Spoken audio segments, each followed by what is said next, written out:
The final word. The final word. The final word. Yep.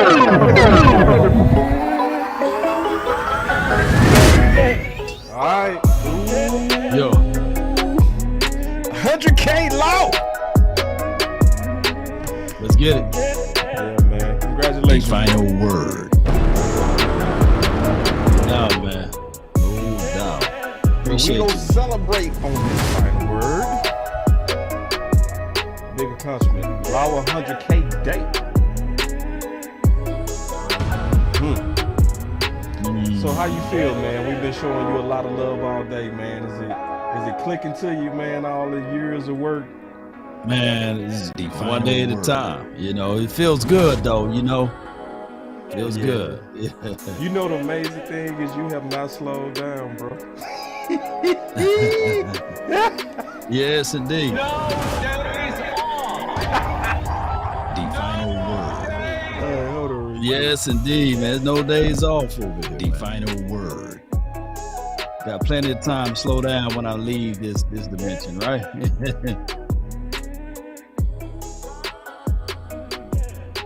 What you Yo. say, Mello?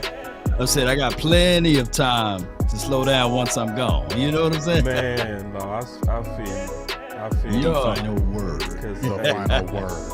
And then, you know, the day you hit 100K, man, what you say you The was working final on your word. tooth? The final word. Yeah, man. The final word. The final word. Yeah, you already know how it goes. Yesterday. That's committed, Yesterday I had bro. a root canal. That's committed, bro. Boys don't understand how committed you are. That's committed, bro. Proud of you. Oh Yeah, man. That boy say, listen, I'm too close to let a tooth take me out my game. Yeah, man. Yeah. A tooth can't stop, Law. Come on, man. Oh, Now, for my front tooth, now I said, hey, wait a minute. That's now. a different story. That's a whole other story. Yeah, But root then- canal, then root canal.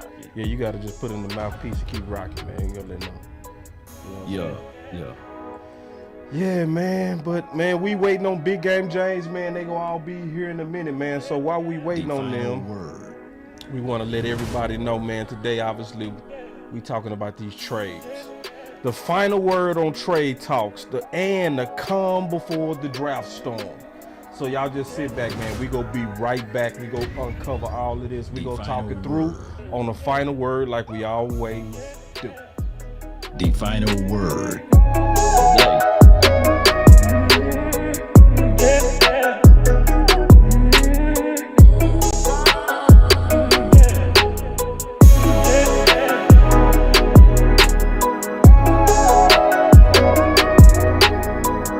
The final word. The final word. The final word. The final word. The final word. The final word. The final word. The final word. The final word.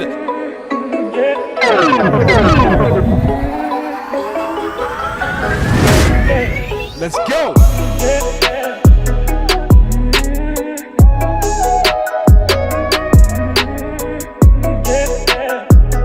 The final word.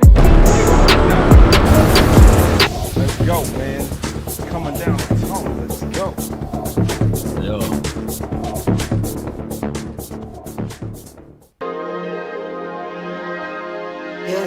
I just wanna run it up. Kinda check or something. I've been really in the field, let up, yeah. I've been really in the field, let her rush, I let her feel. Lately, I just wanna run it up. Run it. Don't need no deals, I make the deal. Have to take it to a meal. Lately, I just wanna run it up. Yeah.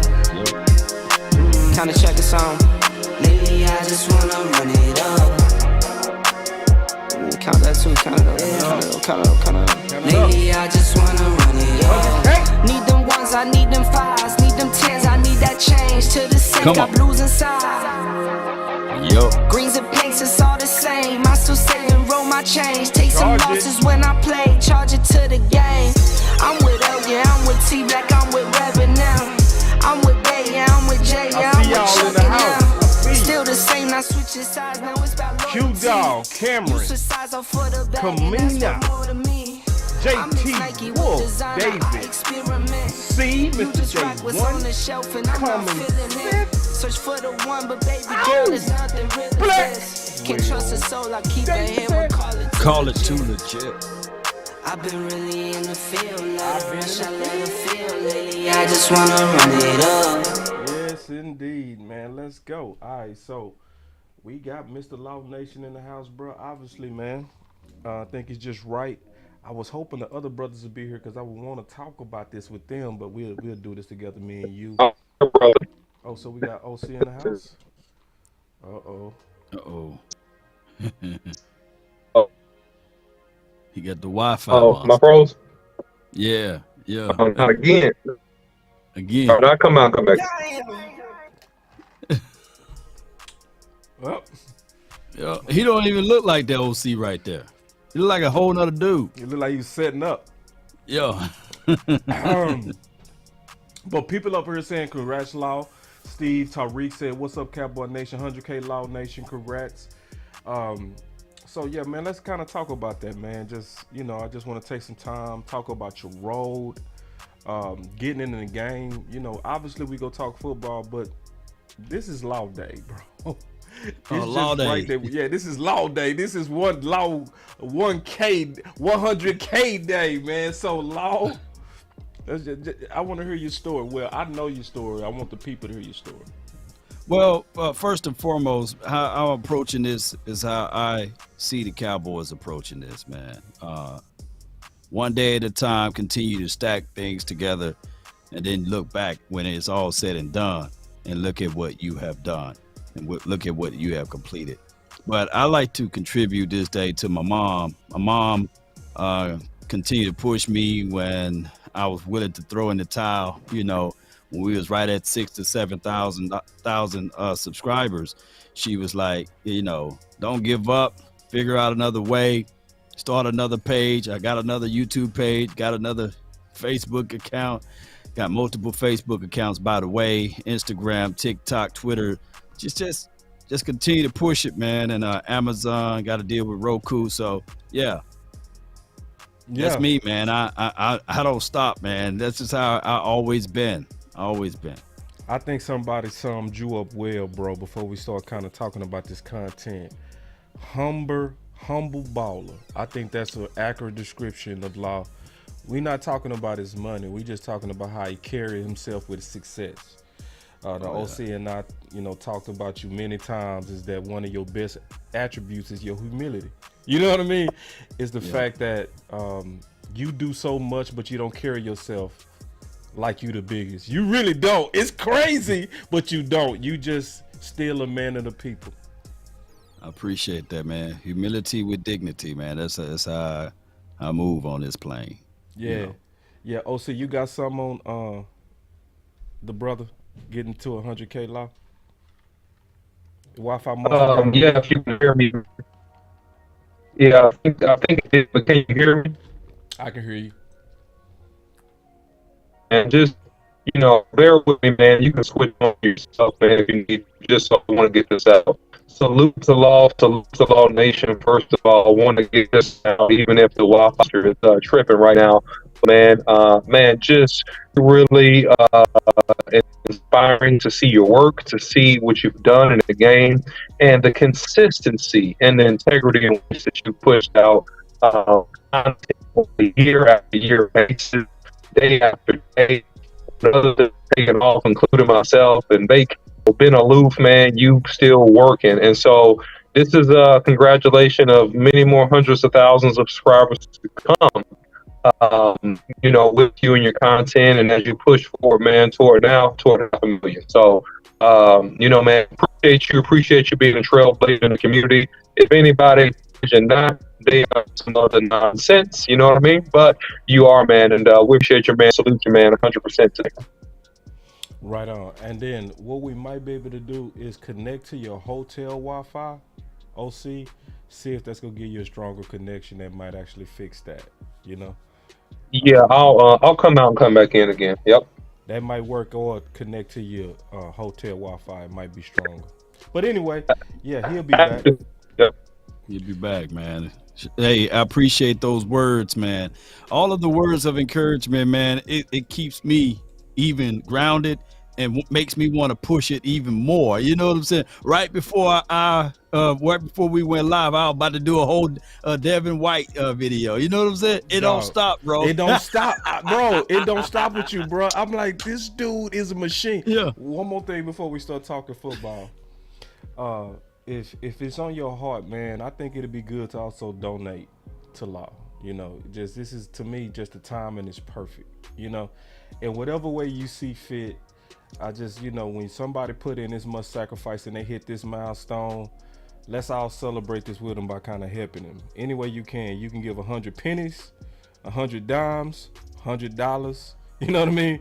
Whatever. Let's make it some kind of way 100. It can be 100 pennies, which will make it $1.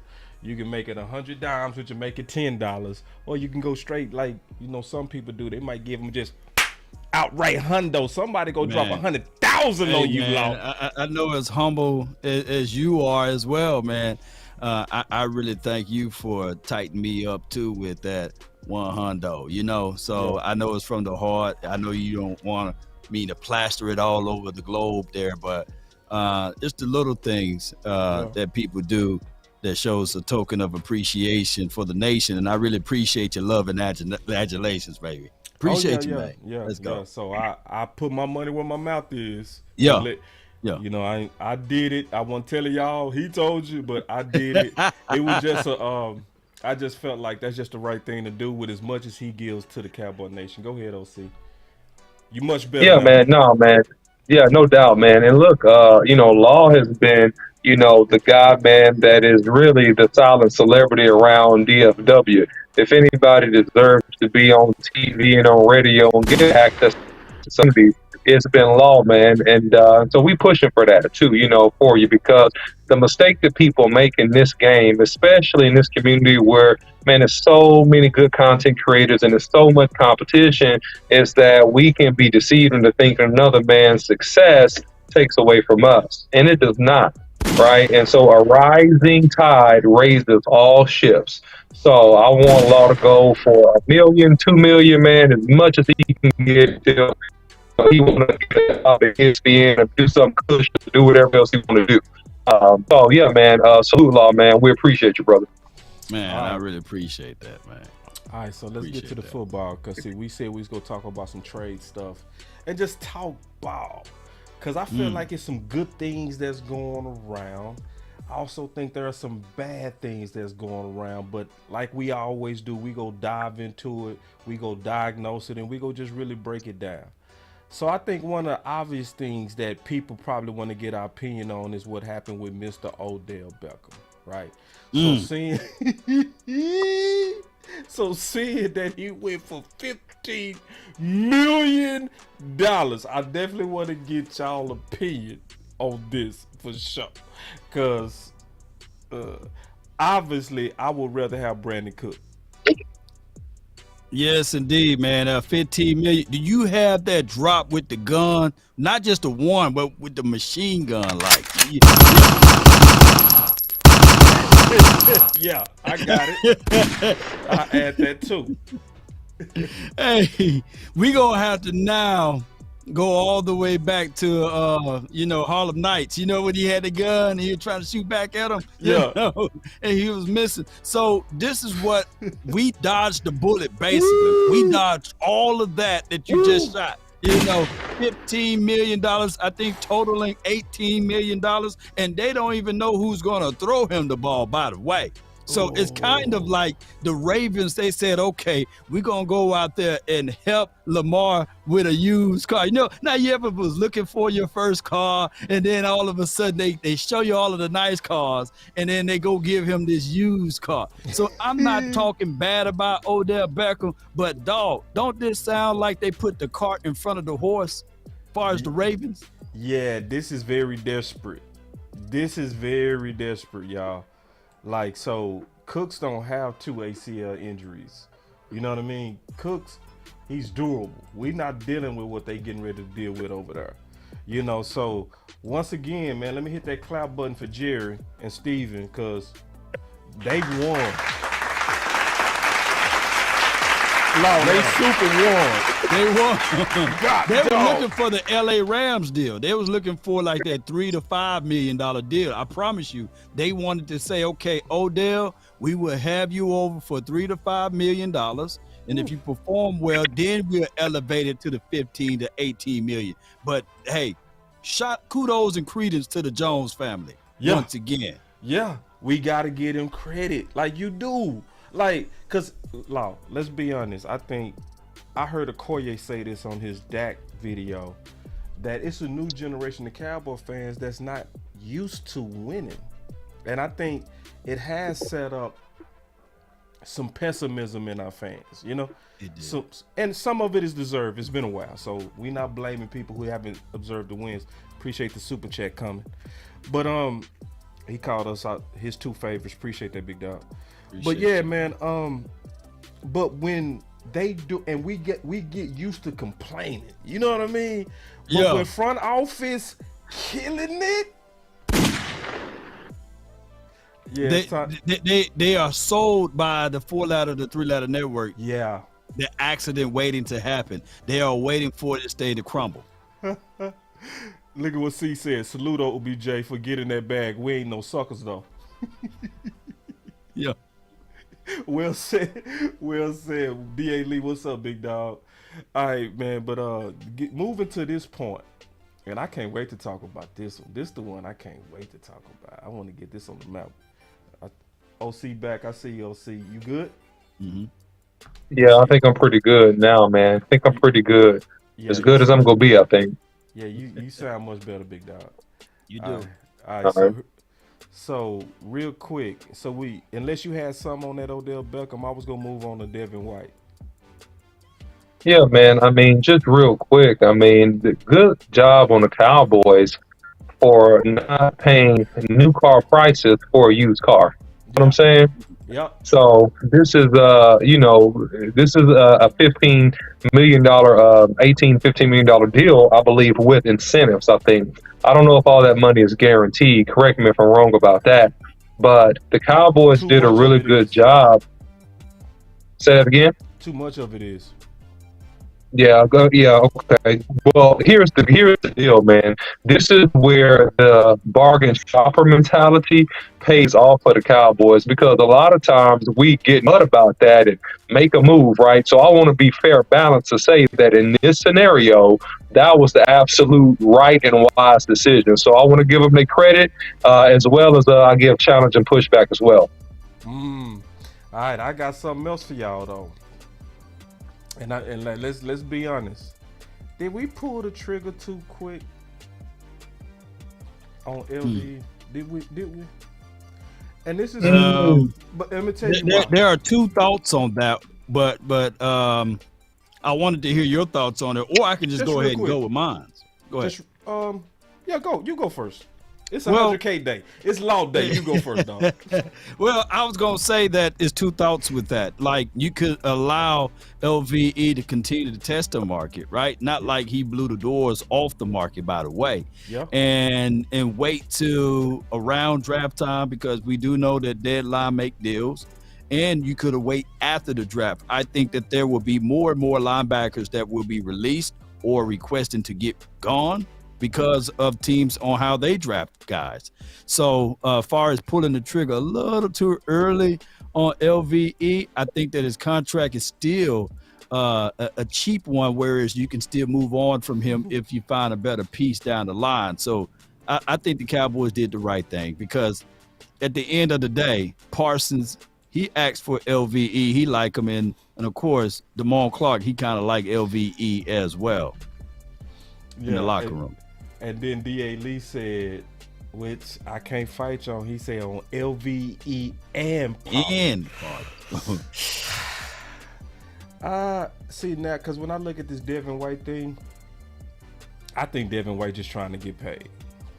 I think he just trying to ramp up the pressure because he going into his 5th year and he putting his foot down. I think this is just business. I think he's going to be re-signed for a mega deal. He just cranking up the pressure because good guys finish last. I know we feel like the Cowboys are the only people that do dirty business. But you got to turn up the heat sometime. I think that's what's going on with him. But then when I look around, with the free agent linebackers, it's a lot of quality out there. So I asked that question because it looked like it's growing in terms of the quality. Let me kind of show this free agent list, and this free agent list is still accurate. Hold on. Let me show y'all real quick. This is crazy when you take a look at what's available. All right, here we go. So when you look at the free agent list, let me make this bigger. Now give me 1 second.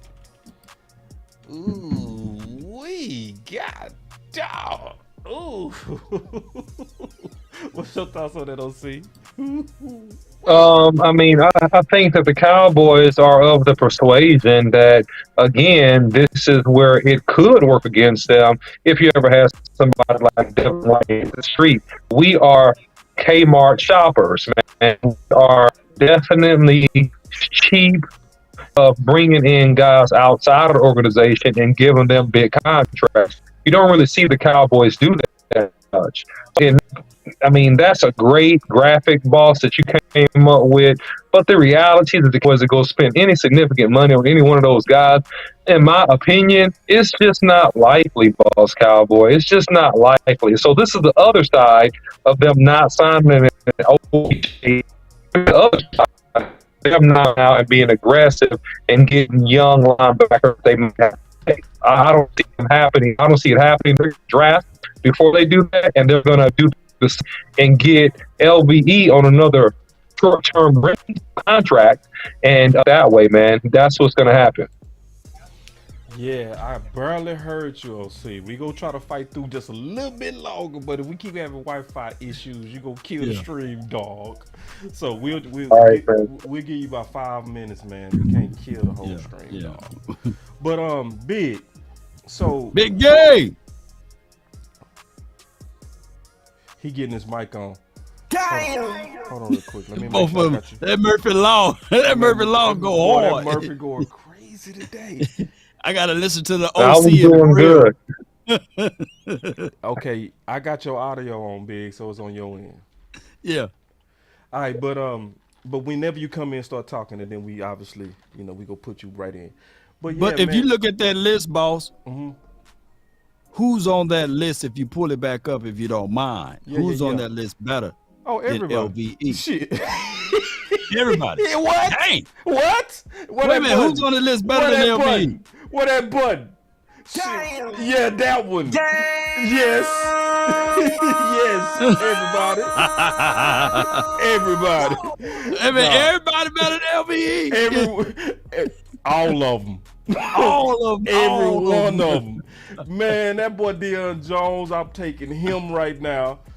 I'm taking Zach Cunningham. I'll take Zach Cunningham right now. Miles Jack for sure.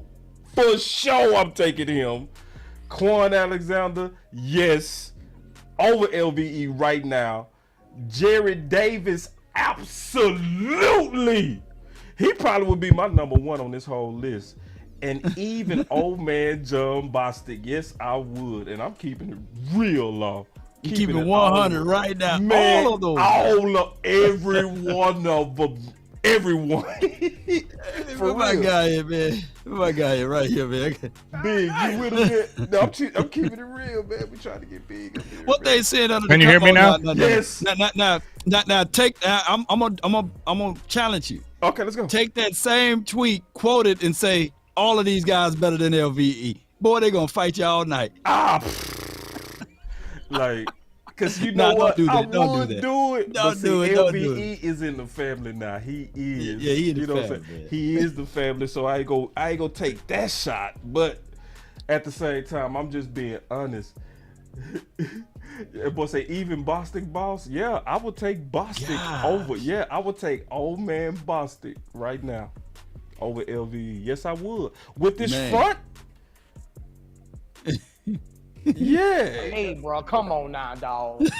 Yeah. Come on, man. Am I going too far with Boston? Am I Man. killing LVE too hard? LV was bad, but was he really? He wasn't bad. LV was solid, but God dog, you put him in bad categories now, Hey right? man, say listen. Well, Boston ain't bad. All right, put it like this. I'm not saying that Boston bad, but before Big Game James go. So you mean to tell me if the Cowboys didn't pay up, LVE would have still been there on that list, huh? LVE would have been at the bottom of this list. Like, I wouldn't even put LVE on this list. He's not worthy of this list. The only time LVE is going to be worthy of this list if he can play a season like he played his last 5 games. I got to see a whole season out of it. I'm just being honest. I don't want 12 games in 5 and be like you finishing strong. I need at least 15 good games out of you, minimum. I give you 2 bad games, but bro, if you underneath and you not durable, I don't want you. It's just what it is. But you know, I still think. But I will say this: I do think LV is going to play well. I do. So, and I'm being real. This ain't kissing up to the LVE lovers out there. I don't need to suck up to you because I know it's a lot of. It's a whole lot right now. Oh, they with that love. butter knife. Oh, LVE is. Oh, he's so loved. But I will say this, keeping it real, and then Big, I want to hear from you on this, big dog. Oh my God. Say. Oh my God, Coach Bob said he super chatted and said he gonna quote it and retweet that all of those guys better than LVE. Oh, hey, ho, with the Black- $100 holla. Yeah. It got the Black. $100 Wait, Black, holla. is this for me or Law? Be clear on that. You know what I'm saying? Well, he said it over here. What you mean? He said, look, Say it look, out he loud. said, damn. We need to He know. said, we need to know. Because if it's for him, I would shoot him another hundo. You know what I mean? But if that's over here, I'm going to take it, dog. So I think be that's a clear red on number. that hundo. That's a red number. He said a holla. He said, I he said a appreciate holla, the man. final word It's a for holla. keeping it 100 and congrats It's to a Law. holla. So I Wait a need to minute. know who that hundo was for. Hey, that's for that Crown Black, man. That's yours, man. Oh, that's me? Because I don't mind man. giving it to you. Because we did. Because let's be clear, we asked everybody to give Oh, that's 100 funny. pennies or 100 dimes or $100. All right? So I want to be clear. And he gave 99, so that's mine. That's 99 for your mind, man. That's yours. That's yours, man. That's yours, man. No, let us know. Let us know though. No, it's refunds. Let us know who that was for, bro. No, if that was for Law, we gonna shoot that hundo right over to him. But go ahead, B. Oh no, just about the LVE situation. I heard a little bit of OC. Just kind of falling off of it. You know, Dallas, they're not kind of going to go on that market. They, we were listening at the Bobby Wagner thing. But once, it's kind of like they kind of settled in who they kind of wanted. They kind of honed in who they wanted on the free agency tip, especially with their own. And when they got LVE back on that deal, boss, you just said it. He's the favorite son. And he came back on a friendly deal like they wanted. So they're going to give him every opportunity. If he came back on a deal that was friendly for them, he's already the friendly son. They're going to give him every opportunity to go ahead and be that guy again, especially when they re-sign Jonathan Hankins, because as we said before, he did play a lot better when Hankins was in the game. So now you re-sign Hankins, possibly you draft. So now they're going to say, hey, we got a guy. And then look, Law and Boss and OC, you still got the Devin Harper. You can still find out. You still got Damone Clark. You still got Jabril Cox. They got enough young linebackers right there where they probably feel like, why do we need to go pay one more person, an off-ball linebacker, when we already have one right now and we have some young guys in the fold? Yeah. Big Game, you wasn't on the show last week, right? When we did the draft conversation. Let me ask you a question. Linebacker in this draft, a want or a need? That's a good question.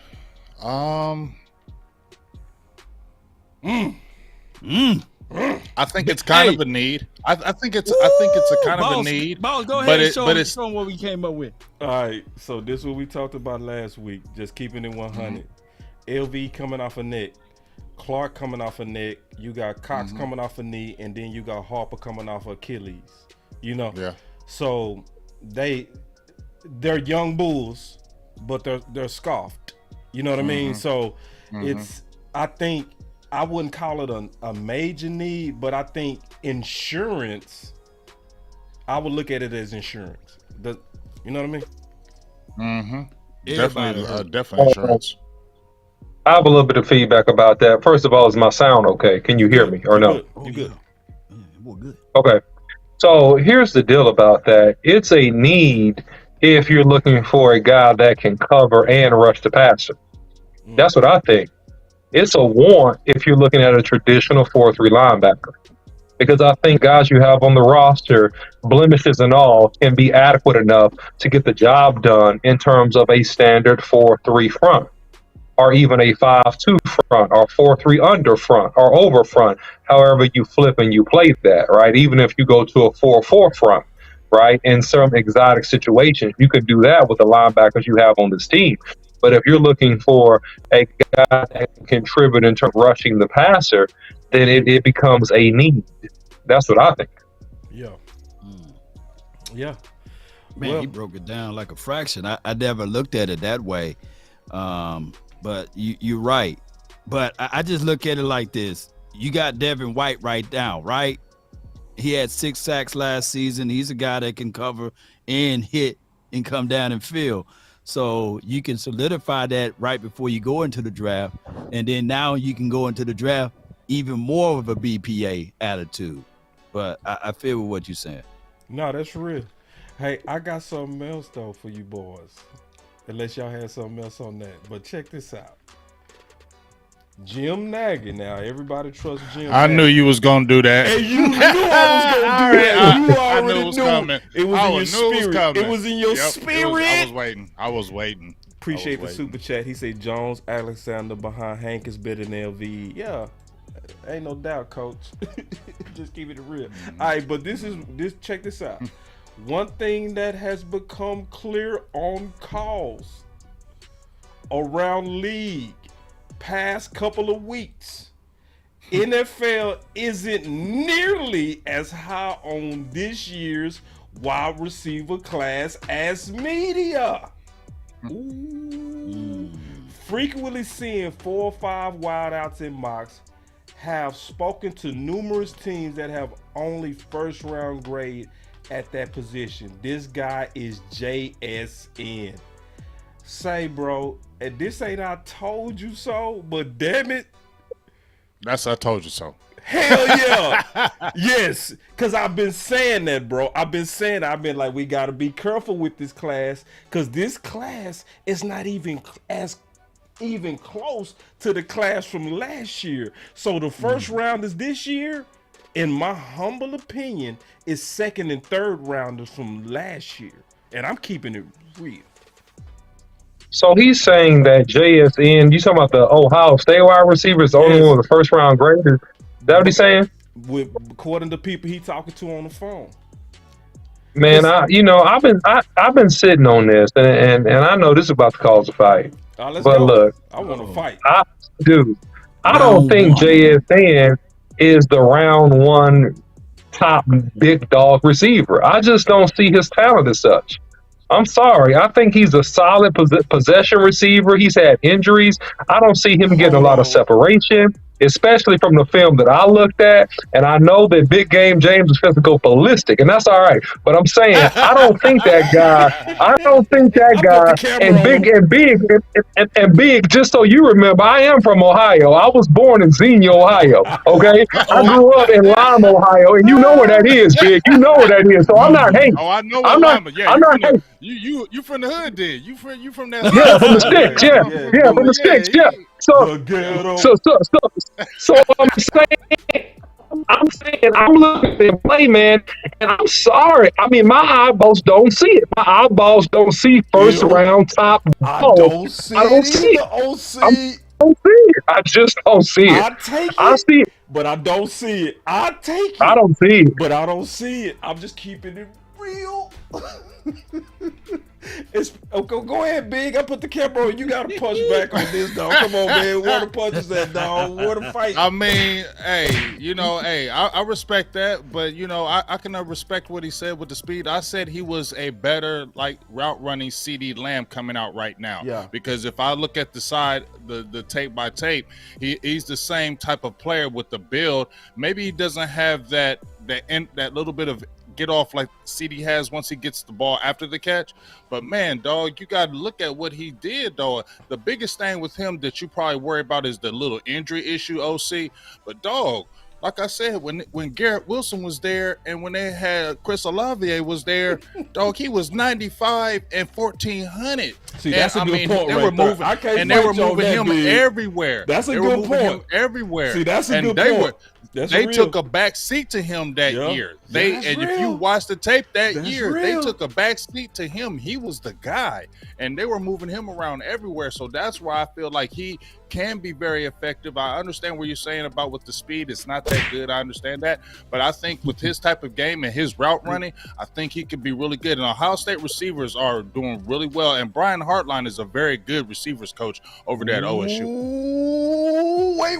Yeah, and look, I agree with stuff that you said, Big, but I'm just going to say, man, I think that his experience nuance is the only thing that's keeping him open. Because based on what I saw this past year, Big, I didn't see him explosive cuts. I didn't even see just elite hands. I think that his positioning, I think him understanding details and manipulating cornerbacks with subtlety were the things that got him open. And I don't know if it's because he has some injuries on his body, which I do think he does, but I'm scared about a guy you giving a first round grade to, and I don't care what everybody say. I'm just telling you what my eyeballs see, that has had soft tissue leg injuries coming into the league. And I'm not saying that he can't recover. I'm not saying that he's not a value pick that he's going to get with a great program, rehab, and then tear it up his second year. But I don't think coming into the league like he is right now, he's going to be that top receiver return on investment if somebody, in my opinion, reaches and picks him in the first 15 picks. I don't see it, man. Well, let me hold on. Can I jump in y'all fight for 1 second? Just 1 second. Okay. The only thing that just his tape good to me, that game speed. It scares me. Like, cover him in college close. I'm scared. If you can cover close in college. I'm scared because when you get to the league, you're going against the fastest dudes in the world, and so that's the thing that scares me. If they kind of sticky on him, and he don't even play in the SEC, by the way. He don't even play in the SEC. I trust this route running. It just bothered me when I saw linebackers run him down, bro, multiple times. But go ahead, Big. No, I feel what you're saying, but I think the biggest thing right here to me is it's the 26th pick. Yeah. And the 26th pick, in my opinion, has to play a lot. So that's why I don't know why, we have been talking about, off and on with receiver being the first round and things of that nature. But when we're talking about at 26 and somebody's got to come and play it. Now, when you look at all the positions around the Cowboys, a lot of these positions are already set. There's not going to be a lot of guys that's going to come in and start. If you look at the way the setup is in the position. True. Right? Yeah. There's not a lot of positions open. It's not. 26. Yeah. You don't want to offend Brandon Cook, right? You just signed him. You signed him to be the opposite guy. Michael Gallup should be better year 2, right? Because his knees are better, I would think. And then you still want to see what Jalen Tolbert does. So if you draft a receiver at 26, where does he fall into place where he's going to play immediately? That's my thought, regardless if it's JSN or anybody else. I would say receiver 3. Yeah. I would love him at receiver 3. It equates so Gallup would get bumped. So Gallup would automatically get bumped.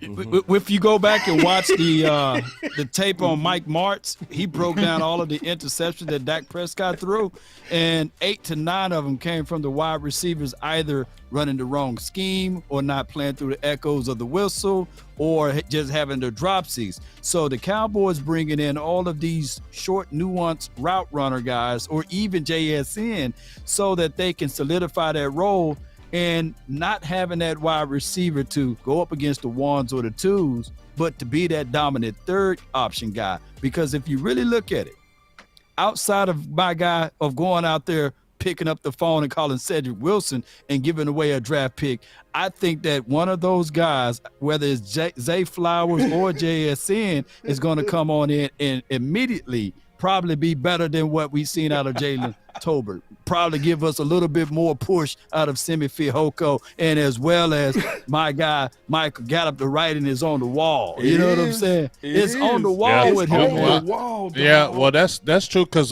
we talked about that last week, and you asked, I think you asked, boss, you know, who was this putting pressure on when you said in the receiving room? Right. And I said last week that we were I talking thought about pressure this. was on, yeah, and I thought the pressure was on Gallup because this is year 2. And it's essential that re-signing is like a 2-year deal where you can pretty much move on from him after this year. So, yeah, you do. But I feel like you want to see what he's going to look like before you automatically cut him out. Yep. And not leaning on the maybe or the if, ands, and buts, because I think that this more of the philosophy of Mike McCarthy now, saying that, hey, y'all got my back against the wall. Y'all got rid of my second in command over here. You got rid of other guys that I leaned on, and now I got to make sure that I cover everything. So Michael Gallup, he ain't homegrown for me. You know, he wasn't my draft pick. He ain't nothing to me. So if he can't get with the program, I'll send him over to LA Chargers, you know, if he really want to stay with that type of mindset. So that's why I believe Big Mike, I think this is a move from Big Mike. Ooh. Yeah, this definitely looked like a Big Mike move. Yeah. Yeah, this looked like a Big Mike move. I think it's a combination of what you said, Law, where it's about self-preservation. You know what I mean? If I'm going to fall on my sword, I'm going to make sure I have a full clip. Right. My guys. My guys. That's one. Number 2, I think it's abandoning Kellen Moore. You know? Because Kellen Moore, he didn't care about number 2 and number 3s. He felt like anybody could run his system. You know what I'm saying? Right. Hey, my boy Ro had me roll. He got me rolling over. That boy said we cold-blooded. Hey, bro, we just keeping it real over, bro. Yeah. But that's what I see, though. I see Mike McCarthy really trying to put the bullets into his offense. Like, how can you have a West Coast offense and not have dangerous weapons that get separation? You know what I mean? And that's why we was talking about this last week. Some people didn't like this, but you can't look at none of Mike McCarthy's team and not see a slew of wide receivers, not just 1 or 2. He would go sometime as deep as 4. You know what I mean? Of quality wide receivers. What's y'all thoughts on that?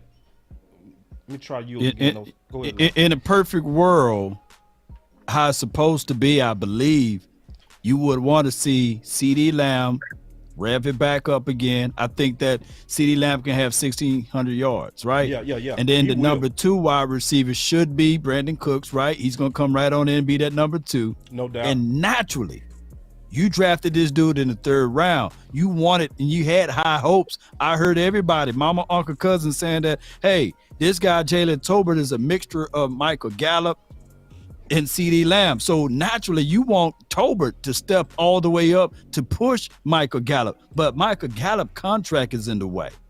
And the reason why I'm saying that Cooks is now over Michael Gallup is because they went out there and made moves and got Cooks, right? Right. So that's just where it is. If Gallup don't show us everything this offseason and don't give us some type of a good push that he's recovered completely, either I don't know if he's going to be on the trading blocks or it's going to be a situation whereas somebody's just going to overtake the reps from him. And we need that dog mentality. I don't think that Mike McCarthy got a long leash on him. Yeah, I definitely agree with that, man. OC, you got something on that? Yeah, hopefully I'm coming through okay. I don't know if I'm frozen. Yeah, you frozen. Appear to be okay. Can you hear me? Yeah. All right. So you put about this real quick. But let me just get this one thought out. I I'll. hear you. I can't hear you. Sorry, man. I'm sorry. Yeah, you tried. You really did, bro. Damn. Oh, see. What a cry. There. What a. Man, OC over here, man. Come on, man. OC, you all right? No, OC, don't leave though. Don't leave, because it's a football. We gotta talk, bro. Don't leave. Don't quit, because it's a football. I need you here on. We gonna talk about something in the near future. I need you, OC. Don't leave. We got a super chat from Landlord. He chucked $5 at us. Appreciate that, big dog. He say, "What's happening? Final word." I was thinking, are we good enough to draft and stash somebody at 26? Yeah, I think we are good enough to do that. Would I want us to do that? No. No. I don't want no stash and nothing. I want whatever we get, I want us to be an instant impact that put us over the hump. Is James with us too? Big, you with us? Okay. Yeah, I'm with you. You just wasn't moving, boy. You was still. Ooh, you had yeah, like a tree. No, you was. Yeah, right. Water. But I want something that's gonna give us an instant impact, like now. You know what I'm saying? And our maximum impact. You know. But going back to what you were saying on that receiver, yeah, I think the writing is on the wall, bro. Let's stop ignoring it, because not us, but I think some of us are in denial that the Dallas Cowboys, in my opinion, are making it obvious. When you look at their 30 visits and you see all these top-rated receivers, come on, man. They are clearly signaling that they likely getting ready to go at a receiver with priority. Let's just keep it real, bro. And if they doing that, they are doing that because they don't trust the room. That's just keeping it real. They don't. It's either Tolbert or Michael Gallup, and I will bet that it's Michael Gallup. Yeah, because I feel like they're going to be a little bit of a leash with Tolbert. People keep on saying, I heard some people saying he could possibly get cut. I don't see that. I feel like he's going to get a leash because he was under the Kellen Moore offense. So why wouldn't he get like a little bit longer leash, especially as a third-round pick? He was on a whole different type of offense, and now it's under McCarthy. So I would think they would really want to see what he has to get, right? And they're going to give him every opportunity to show it. But just like we said last week, the eye is on Michael Gallup. The contract, it's like this. If you looked at it, it was the Cowboys, and it really in the NFL now. When you look at these contracts, if they're like 5 years or anything like that, it's really 2 years now. It's really a 2-year deal and after those 2 years, they can look at it, evaluate, and move on if they don't like it, and it's not going to really kill them on the cap and things of that nature. Right. This is where it is with Michael Gallup. And he needs to be able to show, number one, he's healthy. He's got to show he's healthy coming back from last year but I think that's the fault of the Cowboys too, in my opinion, because we all said that he was not going to be ready. We all said that he was not going to be that guy that was going to be ready and that they were pushing him. And you see, just like with Law, you said, when we've seen some of that route running and you've seen some of the bad routes that even when Mike Martz was talking about, and you saw Gallup in quite a few of those, I think it was that injury where y'all played the game. If you got a bad knee and you're a receiver and you got a plant to make cuts and you got a plant to come back to the field, you're not doing that. You're going to slow down on that at the top of that route. You're going to slow down because of that knee. Those cornerbacks know you're hurt too, right? They're not dumb. If I'm playing against you and I know you can't do that, a cornerback's going to know I'm going to jump on this route because you don't have the ability to make the cut like I do. Right. And that's what you saw happening in the games of last year. Yep. And then, when you look at Gallup, that's why he's been 1 week on, 1 week off. And that shoot against Tampa Bay, if you guys go back and watch that, he was catching those slants. Hey, he was going into traffic. He was stopping, coming back. But then the next week, he started rounding his route. So that comes from trying to overcompensate on your leg and knee. And it's quite strange that, the good thing about us, man, when we broke down the Green Bay Packers game, right? And then we broke down, and of course there wasn't Gallup in that game. It was CeeDee Lamb. And then we broke down some of the things that happened in the Niners game on the final word. What really I love more so than anything is all of this stuff being re-echoed by Mike Martz, right? So that makes sure that made us be like, God dog, we were right on the money. You know, he won a Super Bowl before coaching this game at a high level, right? In '99, the greatest show on turf. So when he's echoing the same things we are saying, that now I do know that validation is only good for parking. but hold up just a little bit, y'all. That dude validates us just a little bit, right? Yeah. Of us All being the way. right on the money with all assessments. And now you hearing it echo. It seems as if though he was taking notes from us and just regurgitating it. Man, it's you know, I don't want to get on Dak. I'm sick of talking about Dak. Yeah. Right. But I will say this, you know, Dak and every player that has their star on their helmet is gonna always get the wrong national media attention. I hate it. True. But it's life. It's what it is. It's unfair. I want that big. What we doing is we talking about trades, big dog. All right. So obviously we won with what happened with Odell Beckham, which is not a trade. We won on that, right? So we go celebrate Cooks, right?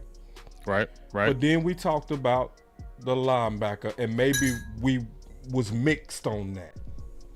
I want to bring this one up because, man, oh man, you know, I don't think we should and can complain, but God dog. Ooh, you know what I'm saying? Long late. Oh, where my girl at? Right. Hush your mouth, girl. Hush your mouth. Ooh, you go to your room. You go, Law. All right, Grand Prairie's on, and of course, Big Game James, the Ohio State on, right? Jeff Okudah, man. Oh my goodness.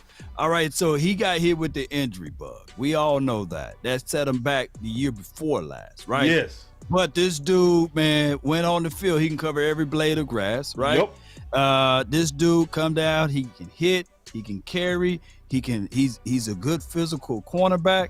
And what the Atlanta Falcons did is what we were thinking about doing, right?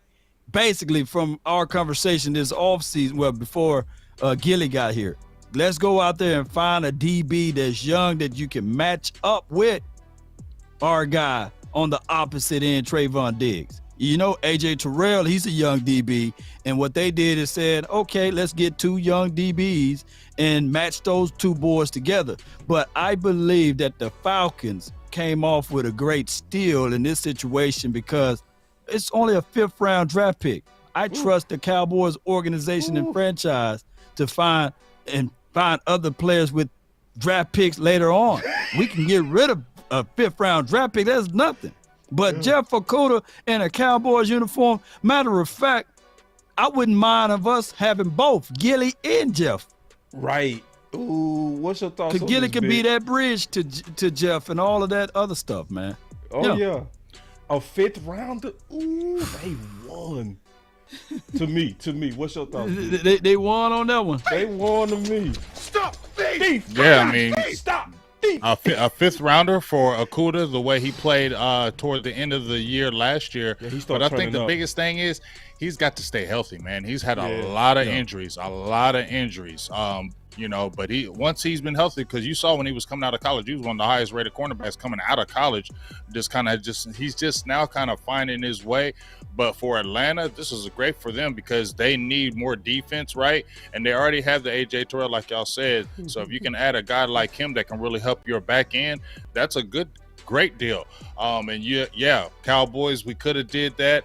But once again, I feel like, fellas, once y'all kind of know how the Cowboys is. Remember what I told you a long time ago about shut up signings, right? Yeah. Shut up signings. Yeah. So I feel like the Cowboys came in with a slew of shut the hell up signings. Okay, we got you, Brandon Cooks. We got the receiver. Shut up. Okay. Ooh. Now we got you, Stephen Gilmore. Shut up. You see what I'm saying? Yeah. We resigned most of our guys back in in the room. Now y'all be quiet and now let's go where we're at. So once the Cowboys kind of address feel like a need what they did with Gilmore. Now I feel like they're gonna say, well, let's attack the draft because we still have Deron Bland. They may trade it for Okudah, but we have a Deron Bland.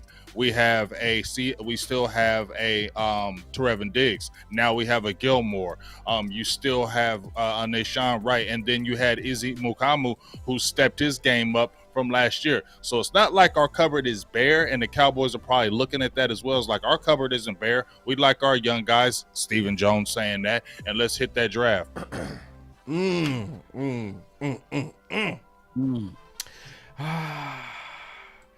All right, so this is where I want the OC, and he left us. The OC abandoned us. Where is that damn button? Oh yeah, I got you right here. You know what I mean? Damn! Oh, we need you on this one, OC. We need you. Oh, Darnell Wright. Oh, Tell him man, tell him call in, and then you pipe him in through the Bluetooth or something. Good idea. Good idea. All right, so I got this from your page, so I'm gonna kick it off with you, Law, and I'm gonna call the OC. No doubt, man. Now Darnell Wright is a right tackle. He's a guy that I want to throw some at you though first. Oh, go ahead. Yeah, because what I want to talk to you about, bro, and you, Big, and the OC, I'm going to get them on the phone. I want to talk to y'all about being flexible and creative for left guard. Because I'm going to be honest. In my mind, when I see Darnell Wright, he is way closer to Leary than Steve Avala is. Ooh, I see where you're going. You see where I'm going? You see where I'm going? I see where you're going now. And Leary did crafty. play tackle in college. The dude that and let me say what I'm saying. We ain't replaced Larry since he left. Right.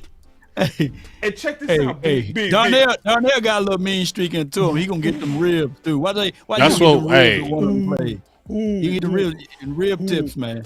Hey, I ain't gonna even lie. Yeah! Hey, not to cut you off, boss. Not to even cut you off, boss. I'm gonna I ain't even remember what gonna I lie. gotta say. I'm gonna remember. I was frustrated when they brought Aleo Collins in. I liked when they picked up Aleo Collins because of the situation, but I was frustrated because the way they picked up Leo Collins and he was supposed to be a high draft pick, they were going to force him in the lineup.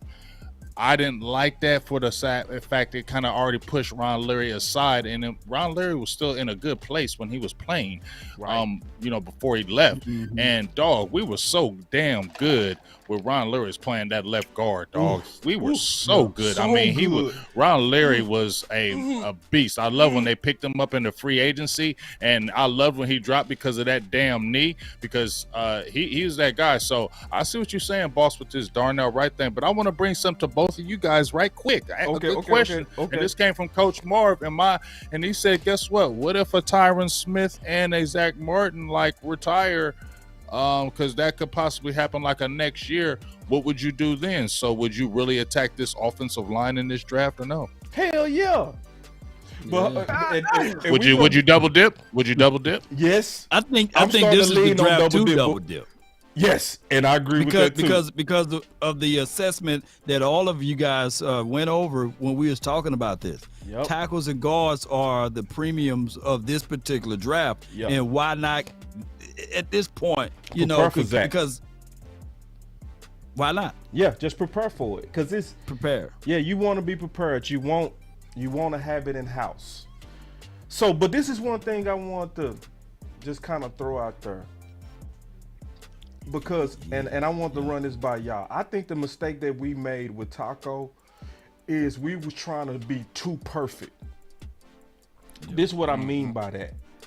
So everybody now says we shouldn't have passed on TJ Watt. See, that's easy to say when you're not a scout, right? Because when you a scout, you gotta make the case to your bosses why an outside linebacker is going to work in your 4-3 scheme. So basically, looking at TJ Watt out of Wisconsin, he was playing outside linebacker standing up. Taco was a 3-point stand coming out the ground, exploding from a 4-3 stance. You see what I'm saying? Mm-hmm. But the system was perfect for the defense he was getting ready to play in. But you had to be creative in your mind to imagine TJ doing something you didn't see him do on film. That's what I'm saying with people like Wright, to where we might be trying to be too perfect. You know what I'm saying? To where I want a left side player, I want a guy that only play, instead of getting the guy with the traits, the nasty guy with the size that you can put inside and say, all right, we go just trust that you got the traits and we can coach you up. What's y'all thoughts on that? I got two points on that one. Taco was, remember, we don't draft to compliment. We draft to replace. Yep. Taco was drafted to replace D-Law. D-Law. Right. Yep. Yeah. Taco played on the left side at Michigan. Mm-hmm. Yep. So not only Taco was limited from his skill set of playing with the Cowboys, but they also try to put him on the right side. And I encourage everybody to look at Taco Charlton's sacks. All of them came when D-Law came, were hurt, and he put him on the left side. So that's when he rushed and did all of his moves the best. He was a one-trick pony guy, you know, the spin, the Taco spin. And he had long, lengthy arms and etc. So D-Law played out of his mind. So that was the problem with that whole type of situation. Yeah. Now, with your whole thought track with drafting Wright and not putting ourselves in the box with Wright. Yeah. He's 6'6", he's 340. Yeah. 340. 340, you know. So yeah, you can probably put him down inside. Why not? But I need to hear the analysis from the OC. From a guy, the OC. Right. Man. Right. I wanted him in this one. I wanted him. But let me jump on this one too about with Wright. Now with Avila, he can probably play center too, though. Am I correct? True. Now, see, that's what I'm looking at right there. He can play center, and that's a big road grader at center. Okay, and I think he can play you three possible positions. Avila, I know, especially if he could possibly be center. He's a lock. And here's the thing: we don't know what's going on with Biadasz, right, boss? Now we don't know if they go pay him next year. We don't know that. You feel me? And he's starting to trend up. He trending up, so he made the Pro Bowl. You know, that's his agent gonna be banging on the table. Have to pay him. Right. So you're gonna have to probably pay him some money, and we have to see about that. So that's gonna be tough. But just like what Law was saying, you know, there was a funny situation with Taco because, like you said, he was D-Law's replacement. Like we saw D-Law before that year, it was like, is this guy a bust? We're gonna get ready to move on from him because he had only had 9 sacks in those 3 years before they were getting ready to draft Taco. So he was looking like a bust, right? And then he had the breakout and all the suspension and everything. Right, remember he had the suspension, and we were doubting DeMarcus Lawrence was going to be on this roster, and that's who Taco Charlton was drafted for. But I think the problem was, man, when you really looked at Taco's tape, just like you said, Law, it was real kind of up and down. Leaning your guy. It wasn't. It was like, this is the guy that you're gonna have, right? Is this the guy hell no! He looked real regular in them streets, and so that kind of backfired. And I think Ron Marinelli being the defensive coordinator at the time really kind of threw everything in a monkey wrench, because you know how Ron Marinelli is. He doesn't get creative as far as what he wants to do. He's got one style, one way, and he's going to do it that way. And there's no kind of flexibility with that. And that's why you saw more of the Taco Charlton getting drafted, because he's like I think you said it, boss, like, what are you going to do? Because you got a stand-up guy in TJ Watt. What are you going to put him? And I feel like that would put Ron Marinelli in a bind. So he went with something basic where it wasn't a lot of, turnover with it. Yeah, and Papa Rob Marinelli, man, bless his heart, man. He's still in Dallas. He's still in Dallas. We might can get a hold to him, man. I just thought about that. He still talk good football and stuff. Yeah, we definitely gonna try to get him on the podcast, because this is Rob Marinelli thought track. you know, he had his orphans, right? So he wasn't really into the scheme per se, like we've seen out of Dan Quinn or banging on the table. The last time, who the Tristan Hill situation, he pretty much, I still think that was Chris Richard's issue right there. But bending to Rob Marinelli, trying to give him some weapons, because Rob Marinelli never banged on the table for anybody. We had dudes that was coming off the street that he was naming Golden Cock and everything else, and they was trying to create pressure and getting upfield. Benson Mayoa, Benson Mayoa and all those boys. Benson Mayoa. Yeah, 6 sacks. Hey, y'all. I remember. Oh, I love it. So we're a long way from there, man. All right, OC. Yes, sir.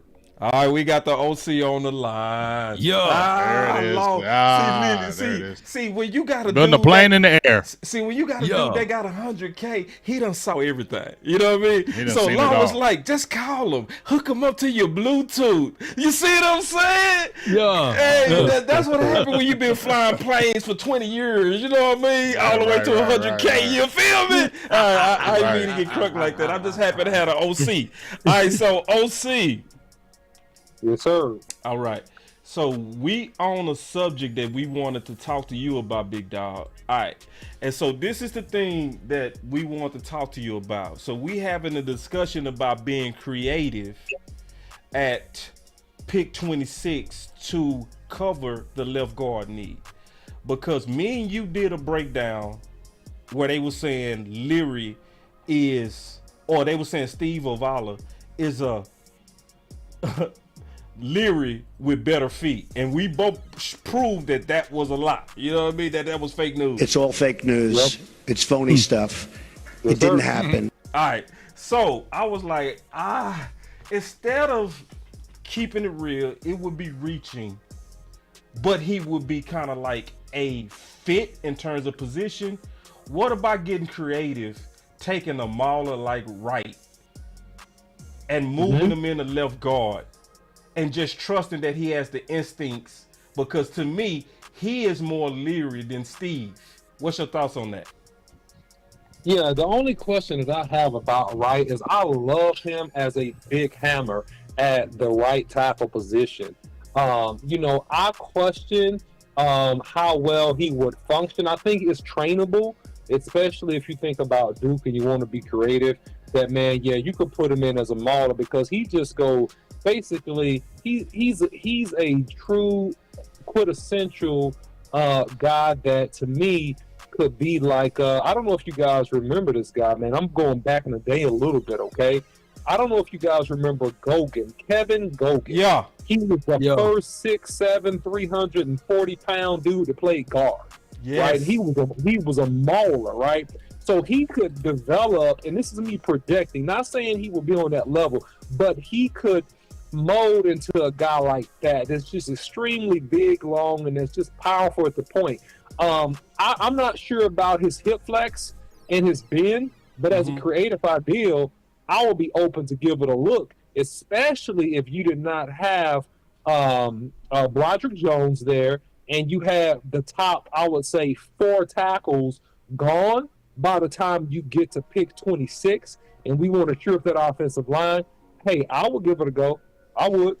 All right, so let me make sure I'm hearing you right, and then I'm going to have to let you go, bro. But I really wanted to get your thoughts on that, obviously, because the OC, he also played 4 positions on the offensive line. So he don't just know this from theory, he knows this from experience, So this is the deal, bro.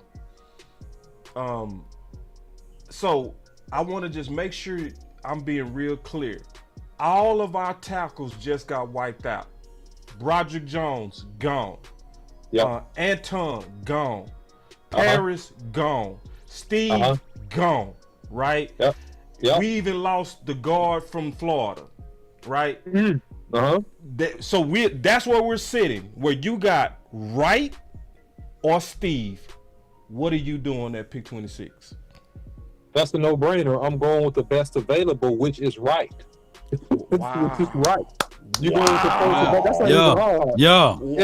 I got Wright over Steve Avila too. You're going with the best available because you always go with a guy that has the strength. He has the strength, and more length and more position potential flex than Steve Avella. Okay, at the guard position, right? And I'm not saying that guards come a dime a dozen, but if you notice, I mean, it's only a handful of guys that were elite guards in college balls, Law, and also Big Game James that came and that were elite just playing the same position, right? Steve Hutchinson will probably be one of those guys, okay? One of those unique unicorns that, he could play anywhere though, right? And then most of the time, you had a guy that was a pretty good tackle, right? Zach Martin, that ended up bumping into being a high-level elite guard, right? So, you always go with the guy that has the most upside and that can play the most positions. And beyond that, he's just a better player, just straight up. Yeah. Well, I appreciate it, OC. Ask him this, though. Okay, hold on. I'm finna ask you a question, OC. Law got a question for you. Go ahead, Law. Yep. So, although he may be better suited at right tackle, do you see left tackle in the future for him? Ooh. So he talking about right. No, you talking about right, or who you talking about? Darnell, right. All right, so he's saying, do you even see right tackle in the future for Darnell, even though he might have to come in as an emergency to left guard? Yeah, I see right tackle in the future of that guy that could get some technical skills put into him on the pro level. I think that he's a guy that's a tweener. He's a guy that I like even more than I would pick him over a guy that like DeJuan Jones, because he's a safer pick, right? Everybody loves the big monstrous dude that's 6'8", 380 pounds, 90 pounds, but you don't see that many tackles in the league that's over 350 pounds that play for any significant amount of time. Right. And so that's why that pick gives me pause, right? We had a guy to Minnesota, I believe it was last year or the year before, Boss Cowboy. This guy was like 6'10" and 400 pounds, 380 pounds out of Minnesota. Where is he? Have we heard about it? Where's he? So I'm saying it's a different league, man. It's a different level of athlete out here, man, and it's a different level of conditioning. I know you say it's hard to think that 300-pound dudes are in shape, but it's a certain level of conditioning that you have to be able to be at. And so, in my opinion, I think that guy really could be a hammer of a right tackle in the right system. I really do. But I think that based upon how well he bends, which I got to do some more tape work on him, that he could potentially, if he can bend and he can play with his hand in the ground, because he played a lot in the 2-point out of Tennessee. Okay, he played a lot in 2-point, where he could just get one kick and just pop you and just make you fly, just because he just was so strong, get his hands on you and just wash you around, just because he's just so strong. But can he get down in that 3-point stance and play, get his hand up quick enough to deal with some of these athletes that he would face in the interior that can match his strength? That remains to be seen. I think he could develop into that. But I think that this is a guy that could potentially go either way and be a high-level quality starter for you. That's what I think. Let me read this comment, stuff, and then if Big Game James got something, we'll obviously get him in too.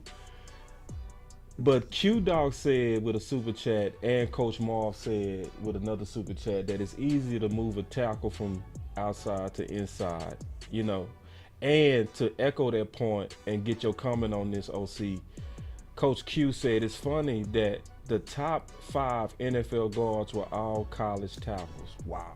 Yes, facts. Big and great point by both of those guys. It's very like I said, it's very rare that you have a guy come out of college that was an elite guard and then he's an elite guard in the league. You know what I'm saying? Yeah. It's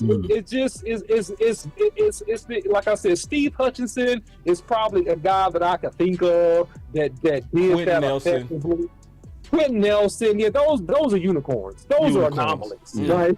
Those are just anomalies, right? Those guys were born out of the womb and were gifted to play the position. To play that role. But that's not the rule. It's more like an exception. So I think that, it is, in principle, it is easier for guys to bump inside. It definitely is. I played guard some, and it was definitely easy for me to bump inside, especially on pass pro. Because I was like, these guys are slow. And then I didn't have to account for that much space because 2 steps, they was on top of me. Some dudes really don't like that, but I loved it. It was like 2 steps. I'm going to stick you. I'm going to 1-set you, right? I'm going to 1-set you. I'm going to 2-set you, right? I might jump set you. And then that's it. It's going to be over with. You ain't getting no sack. But that was me. That's how I approached it, how I thought about it. But the thing with Jones that I haven't seen how well he bends. And my only scare. You talking about Jones or Wright?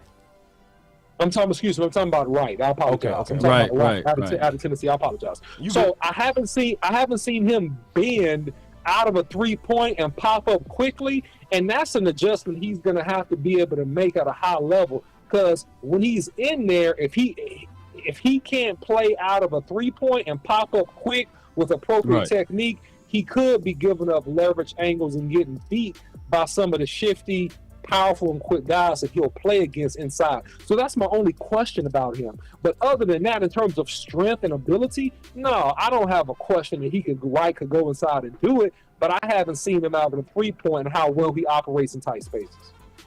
Is that something, to be honest, OC, is to be worried about, or is that just something that you're saying you just want to check that box? Me, I'm saying that I want to check the box, and if he can't play out of a 3-point, I will be worried, right? Because the thing is that if you play guard, you gotta have a flex to play out of a 3-point. And the thing about him, he's a guy that plays high. And Q would know what I'm talking about. You have your O-line buddy, and also Coach Mar would understand what I'm talking about. He plays real high, right? He doesn't play low. He plays with a high butt, almost straight-legged out of that 2-point stance. And so I don't know if that's just because, he plays that's how they played him at Tennessee, or if it's like indication of his ability to bend, right? And so that's something I would want to verify. And if I was a scout, I would work him out, I would verify it. But that's something that I hadn't been able to just verify on my own. Appreciate well, you got to do your homework because he won't be there at 58. At 58, no, you're going to fall into the lines of maybe Vila could be there, huh? He can't hear you, OC. I know he can't hear me. So just tell him you got to do quick evaluation because tell him he got to do quick evaluations because he won't be there at 58, and then that's going to leave you with. Tell him that's going to leave him with Mafi. Yep. Down the line, or Cody Marsh. Yep. Or Vila may be there, but I think that he's going to be gone. I think he gonna be gone too. So man, I appreciate it, OC, man. Big, did you have something, big dog? Oh no, man. I was just listening to you guys, especially the OC. I love listening to his knowledge on that offensive line. OC, so let me call you back. Whenever he talks about those type of guys, I listen to him. So like I said, I just wonder if it's going to be a double dip or, on this offensive line in this draft. Now we don't have the multiple picks and it's just one pick around. And if they don't do any kind of trading, do they go 2 times in that draft? And I want to kind of see how they go with that. That's going to be interesting because, like I said, the line is getting older and it's still in flux. Like this line is not like settled right now. This offensive line is not settled. It's not. So, we really got to figure out, what's going to happen with this offensive line, especially this year. And we're talking about Dak Prescott. Remember, Mike McCarthy said, he wants to protect Dak Prescott. He wants to run the ball. So if you want to protect Dak Prescott and you want to run the ball, we got to make sure this offensive line is all the way on point. Another reason I wouldn't be opposed to Wright.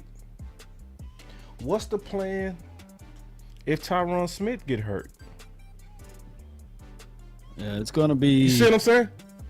Tyler Smith, and then it's going to be Terrence Steele. But Terrence Steele probably ain't going to be ready for week 1.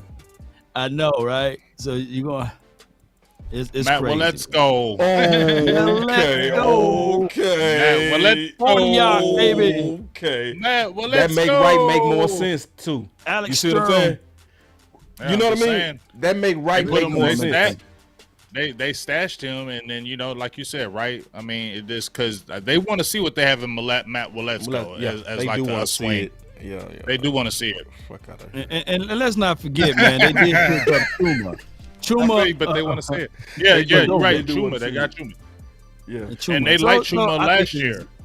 Yeah. And they were talking about willing to trade for Chuma last year. So Chuma could be a guy that he could be a guy that could be a player sleeper in here. You know, he kind of like a curse. You know what I'm saying? Yeah. Because I'm gonna be honest. Can I be honest? Do y'all want me to be honest? I haven't broke his film down yet. You know what I mean? See, because when Curse was coming in, I already broke his film down. You know? Yeah, he was on the Curse. Chuma might be better, and we might be looking over Chuma. I'm being honest. I saw the name. Law probably did a field session. Yeah, you know what? Yeah, I looked at this analysis from right tackle. I didn't look at his Atlanta Falcon tape at guard. Yeah. But at right tackle in 2019, he put the clamps on D-Law. See? Ooh. So and that's at right tackle. But you so wrong. Wait, hold on. Do that damn button. Damn. My punch button done froze. Man, that's cold blooded, bro. That's cold blooded. Don't count. Everybody put the clamps on law. I'm sorry. No, you ain't sorry. Hey, I love being a Cowboy. For that, bro. Big game James. Game changer. Let's have some fun. Let's have a good time, man. Let's kick it. Boy, that boy big is ruthless. Come on now, dog. Come on now, dog. Come on, man. Come on, man. All right, look. We lost to them damn Jets too. We sure did. Yeah. Big with the controversy tweet. Ooh. See, yeah, I ain't gonna skip this because this is a good point. He said, I think Dallas offense will be efficient this season, but this team will lean on defense. I agree. Quick question. Hold on, let me hit a button.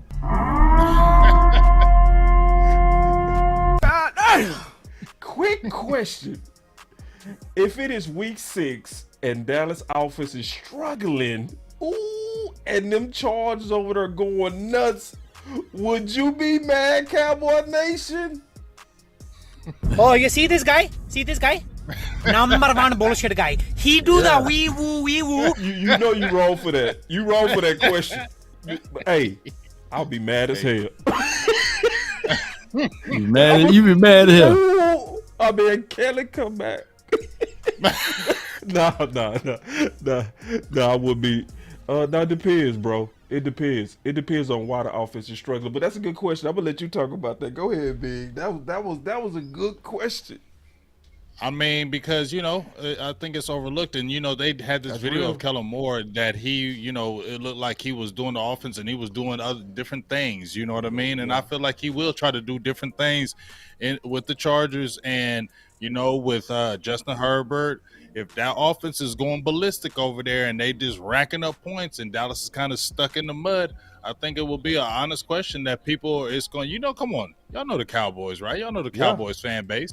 If the Cowboys are struggling with this offense and it's not doing well and they're over there and the Chargers going crazy, you don't think that's not going to be get spoke about in that media? Oh, epically. Man, see why y'all was pushed. Y'all told y'all Kellen was better than y'all thought he was, and see y'all want to push him out and see what happens when he really got over there and was allowed to do what he could do. Now you seeing a real quarterback. Yeah, all that. Yeah. Oh boy, it's gonna go crazy. I definitely agree. What's your thoughts on that controversy that Big started? Well, every year Justin Herbert throws for close to 5,000 yards. Right. Every year, and this before Kellen Moore, right? And I think that Kellen Moore is still that guy that can dial up brilliant plays, and it just when to put those brilliant plays out there is his problem, right? So yes, I truly believe that the Chargers offense is going to be a tick higher, right? It's going to be a tick higher than what they were previously the last 2 years or what have you. So yes, their offense still may be putting up gaudy numbers. I don't know if that's going to equate to wins, but I truly believe that Mike McCarthy have a finite system that's put into place that this team will surface and still improve. on offense, believe it or not, less is more. And it's going to be a situation and scenario that this team will be better than what they were last season, regardless of how we look at it. We went back-to-back years of 12-5. We never had a losing season as well with Micah Parsons. So I just think that the offense still is going to be great.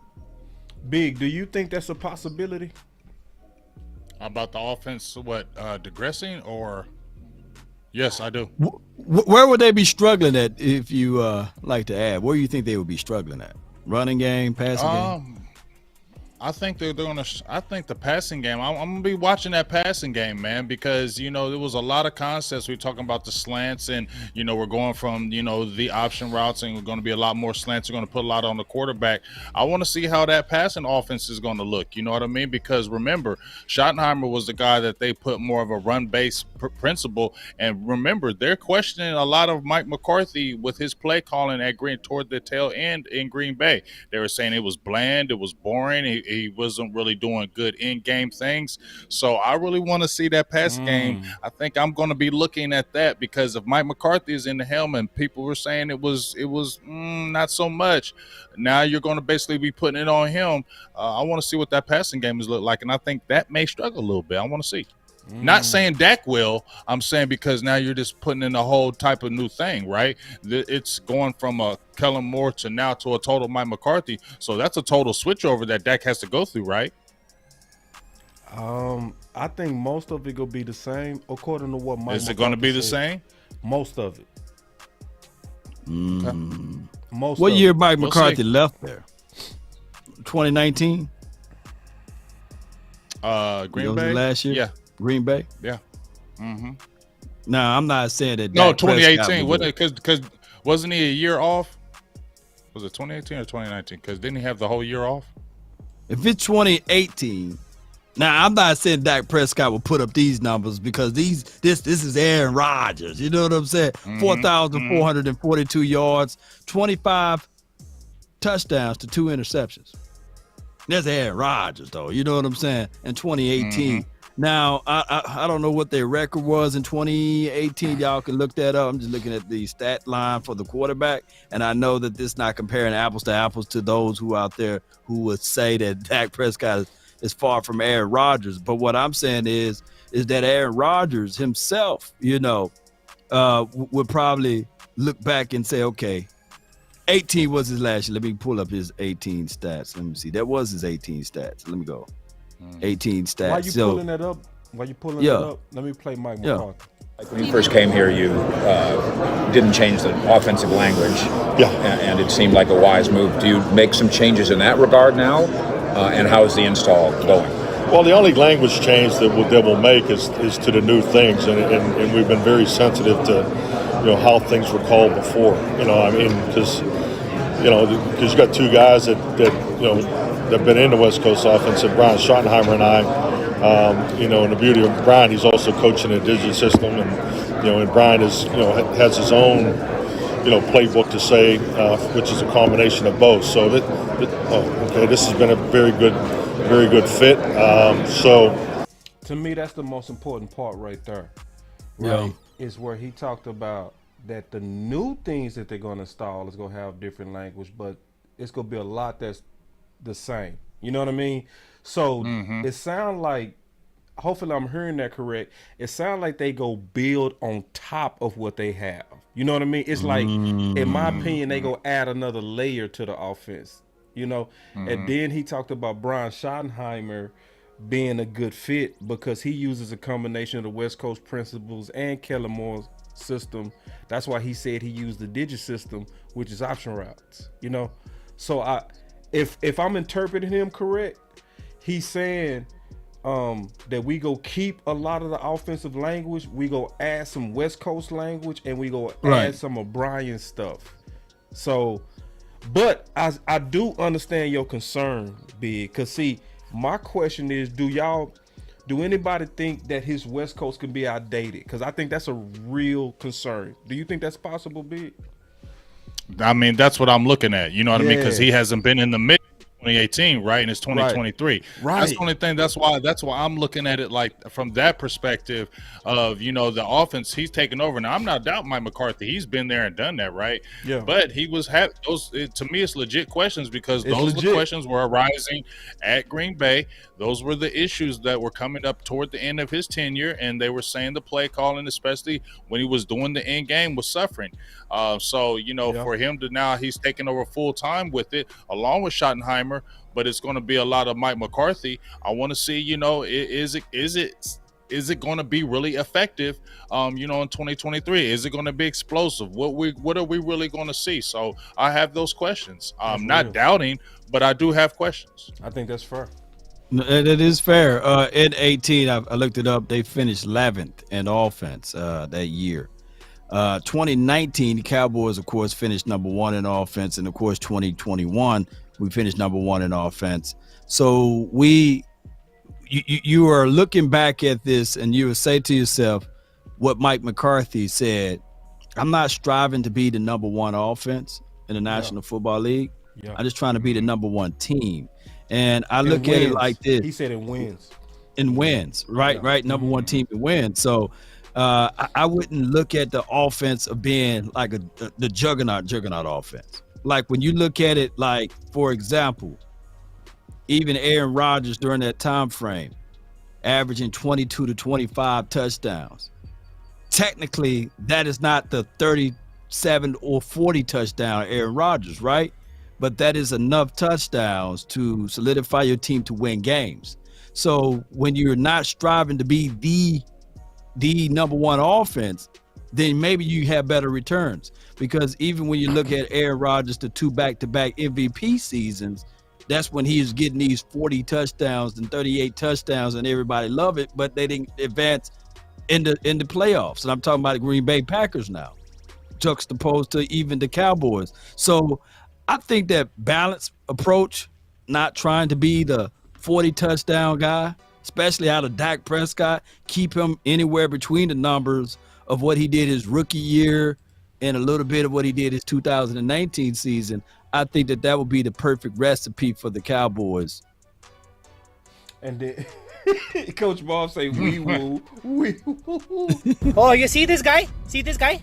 Number 1 bullshit guy. He do the wee woo. Hey, so like, no, I think he's telling the truth, because I think the passing concepts are gonna change, Coach Marv, but I think a lot of the language is gonna stay the same. That's my honest. I don't think Mike McCarthy was lying on that. I think, like, for instance, if they call a formation by a certain, you know, term, they go keep that, you know? Right. So it's just when he said when they add West Coast principles, which I think that's what you're talking about, Coach, where we're going to be doing a lot more crossing patterns. We're going to be trying to get those guys the ball in space and getting a lot more run after the catch.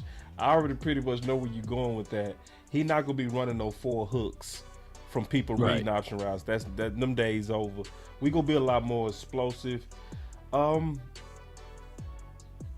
think it's going to come down to what you said, La. I think it's going to come down to wins. It come down to wins. And what Big Game James saying, it could be something that we are not accustomed to seeing once again. Yeah.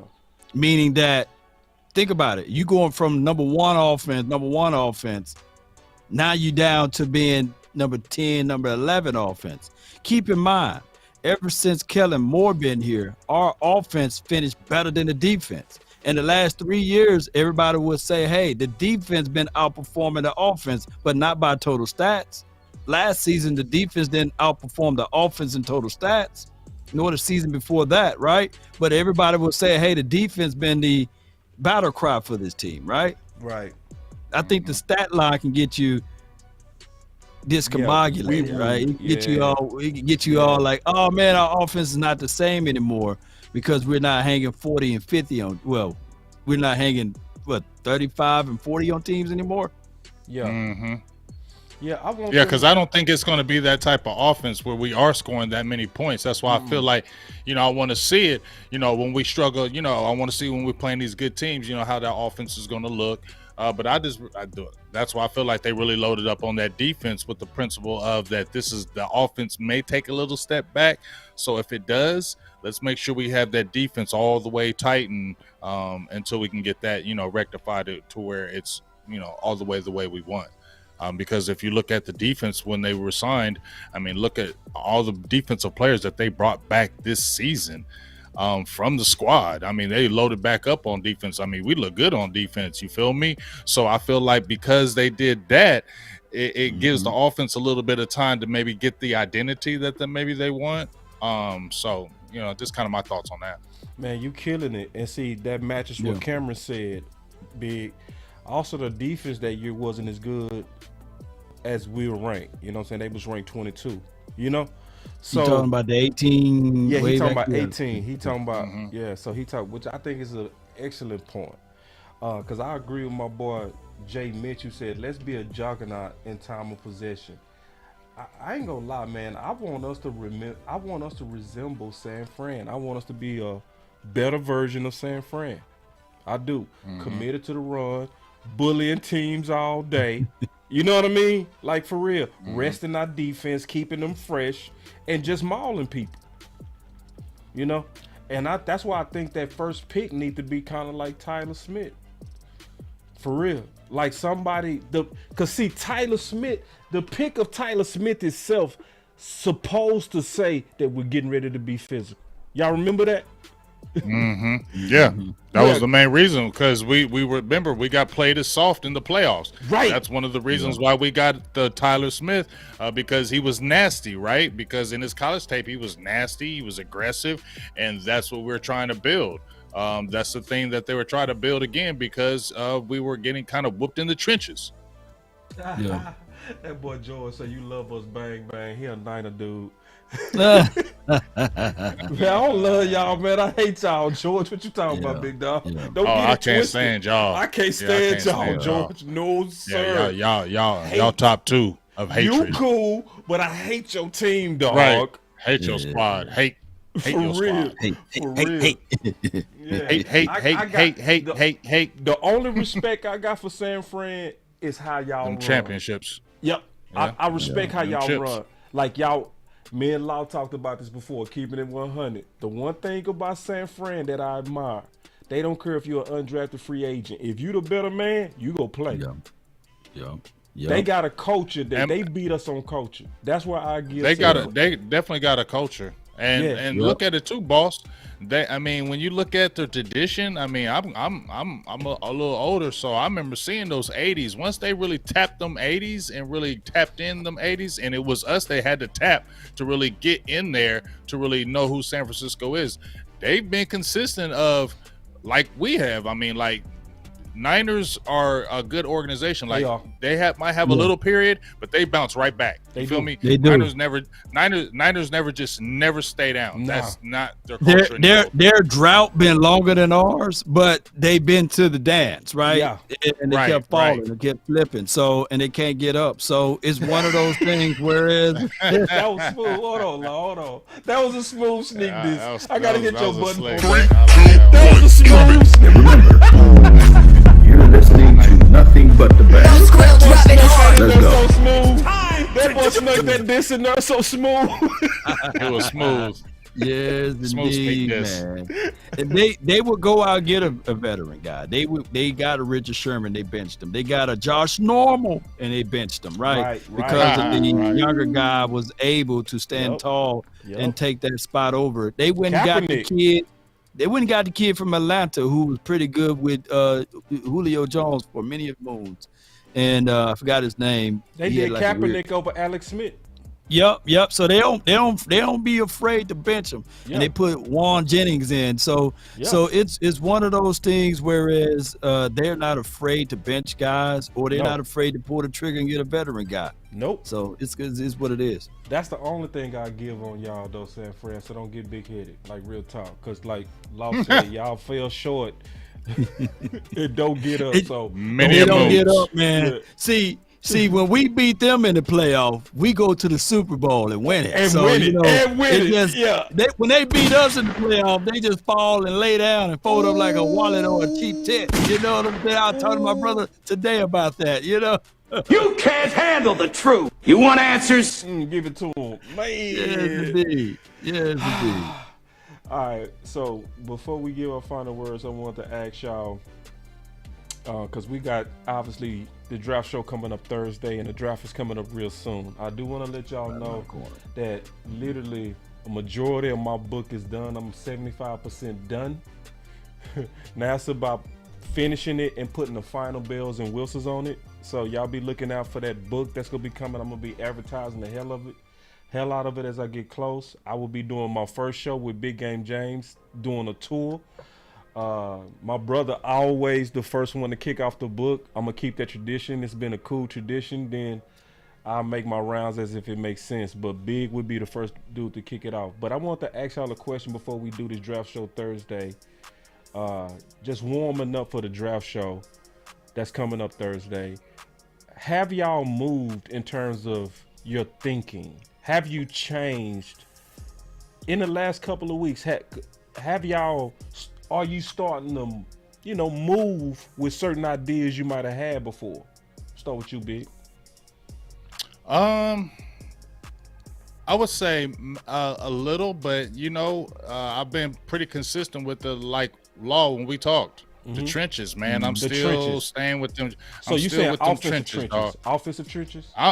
Nope. I'm still with defensive trenches too. Wait. I told you. Remember, I told you I wouldn't be crazy with the edge guy early. Remember, I told y'all that. I like edge too. So, I'm not running away from that. I know what we're saying about we got edge guys, but they're on 1-year deals.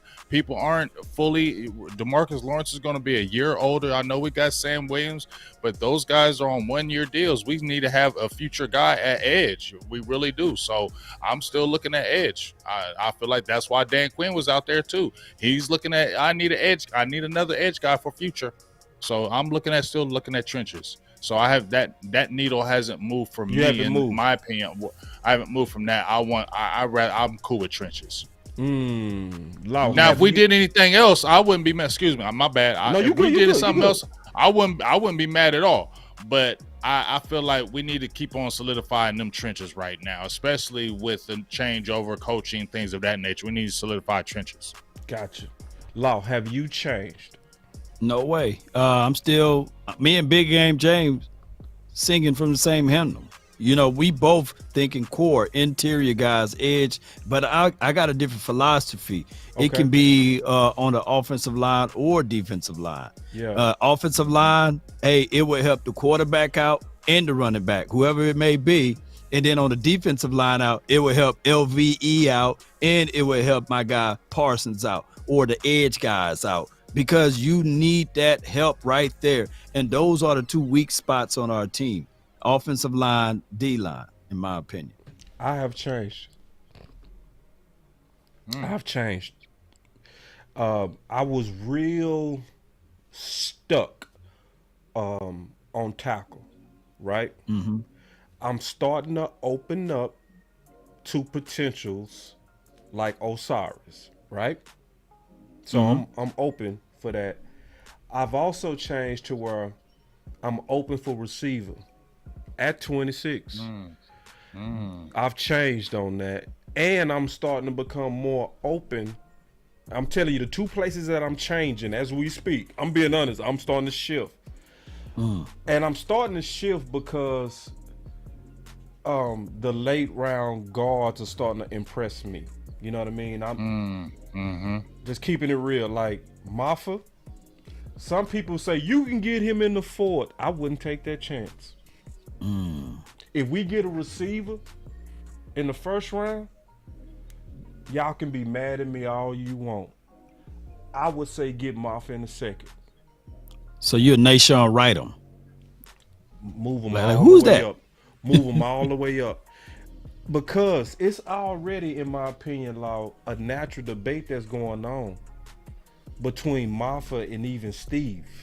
You know what I mean? It's people, when we debating this, that's literally saying and sincere about this that Moffitt is just as good or better than Steve Avila. He just an unpolished stone though. He just started playing guard. He You know did what I'm saying? just Like start. yesterday. But we can't He's a deny, big mauler. But we can't deny what we see in terms of having that defensive mentality at guard. You know what I mean? And and you can't teach that. You know, you can't teach that. I do agree that he raw, but I don't want to overthink it, Law. I don't want to say, you know what I mean? Well, he raw. No, let me get the mauler. Let me get the guy that already got the run Leary mentality. And like me and you. So you don't feel that he can make it to 90? I wouldn't take the chance. Mafi? I wouldn't take the chance. We got 58, 90. And most of the grades. But I heard, boss, that he was going to be available in the middle rounds. A lot of people, that's what they're projecting, that he'll be available. You don't don't you think you're a little reaching if you're gonna? Yes, I know it would be considered a reach. But it's to me how you see him, and it's how I see him. What if Drew Sanders right there at 58?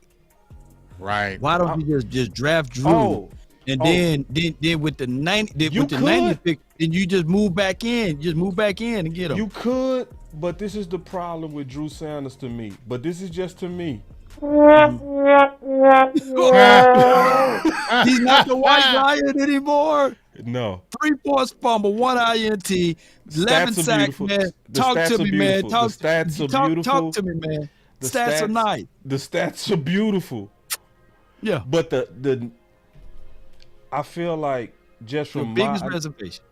Yeah, and then my thing is, if we get Sanders right, where's he go impact? But if we get Maffa, we can say where he go impact right now. Wait. You can have Sanders doing what Parsons do, and then you could just take Parsons and just replace LVE. You know, just slowly move him up out of there. You know what I'm saying? I'm not mad at and that. then you can put Sanders and move him around like a chess piece. You know what I'm saying? I'm not mad at that, but I'm not sold that he Michael Parsons like people saying. I'm just keeping it real. No, listen, I know they say he's Michael Parsons part 2, but break it down. What you want? Ivan Pace? You want Ivan Pace? Don't do the boo-boo. Don't do the boo-boo on him, dog. Don't do the boo-boo. Oh, no, man. Come on, man. Don't do that. No, don't do that. 3 forced fumbles. He's not boo-boo, dog. He's not boo-boo at all. Don't do that. He's not boo-boo at all. All right? So, yeah, and see, like the Reaper say, Drew Sanders don't run no 4.3. You know what I'm saying? Like, come on. Hey, some comps go too far. Just like they try to say right now, Bijan is Barry Sanders. No! Come on, now. Come on, man. Hey, bro, come on now, dog. Come on, dog. Oh, man, come on, man. Come on, I'll stop hitting that button, but man, that button right there. I'm not, Oh, you see this guy? I'm not doing it. Number one bullshit guy. He do the wee woo. I'm not doing it. That button takes law. That button takes law somewhere. Cowboys, hey. He said, not that button. Hey, not that one. Hey, Cowboys Gumbo said, he's talking to you. Oh, yeah, I'm listening. Is he better? I'm talking about Drew Sanders. Okay. Than Leighton Vander Esch. I would say yes. Ooh, so you can replace Leighton Vander Esch with the 58 pick and Drew Sanders. Why you not doing it? Because, I'm being all the way honest, I have about 5 linebackers graded over him. Just shoot him out real quick. All right, let me pull it up. You really think that they're going to replace a LVE? You really think they're going to replace a LVE? I mean, I'm sorry. I just don't. I see what you're saying, Law. Yeah, but I don't feel like they ain't gonna do it. I'm not saying he's untouchable right now, dog. But He untouchable. Go ahead and say it, B. No, go tell the truth. He don't want to hear the truth. Tell the truth, bro. They love him. He's a son. They love LVE. They do. He is a son. Yeah, he is a son. Yeah, tell him. He is a son. And they love what he did, and all they need to see was that little bit from last year, and he did that contract for him. Oh, come on, man. they love him like Tyron Smith loved him. Hey, bro, come on now, dog. And and see, I honestly doubt that Drew would be available because the hype on him is so. I mean, they calling him Michael Parsons. Yeah, the hype is on him crazy. I don't think he dropping the 58. The hype on him crazy, dog. Like like come on now, like they doing too much. They are honestly doing too much. I'm trying to pull up my linebacker list though, because I ain't really supposed to be revealing this. Okay, no, you don't have to reveal, man. You didn't reveal. Because see, this was just give me one name to my book. Hold on, let me pull it out. I got you. Now we're gonna end up drafting Jack Campbell right there, then. Oh man, Jack Campbell from at Iowa? 58. No, no, they're not. No, they're not. And see, they're not gonna draft. Jack They drafting a Campbell linebacker, and they are, but I ain't gonna do it at 58 though. Hold on, you think they're gonna do it at 58, Law? A linebacker? I think they're gonna draft a linebacker early, man. They gonna have first four rounds. First four rounds. So within the first 4 rounds, they drafting a linebacker. I think that's what they trying to. I would say if they do that, then Law, I'm gonna go with round 3 and 4 as what they look at for that linebacker. More 4 than 3. If we around get Henley or someone, fast guy. Yep, fast speed. I'm pulling it up now, man. I just need y'all to talk for me. Okay. Okay. So Law, I'm gonna ask you this while he's pulling up the book. In those first 4 picks, first 4 picks, what do you think the Cowboys would do in those first 4 picks? Just give me the positions. Oh, first 4. O-line, linebacker, running back, wide receiver. Mingo will be the 4th one. Mingo. I like that. Yeah, wide receiver. So you got receiver, O-line, linebacker, and running back. That's not bad. Yep. No middle. No defensive tackles until later. No defensive tackle till later. They are really high on Big Bo and Jonathan Hankins right now.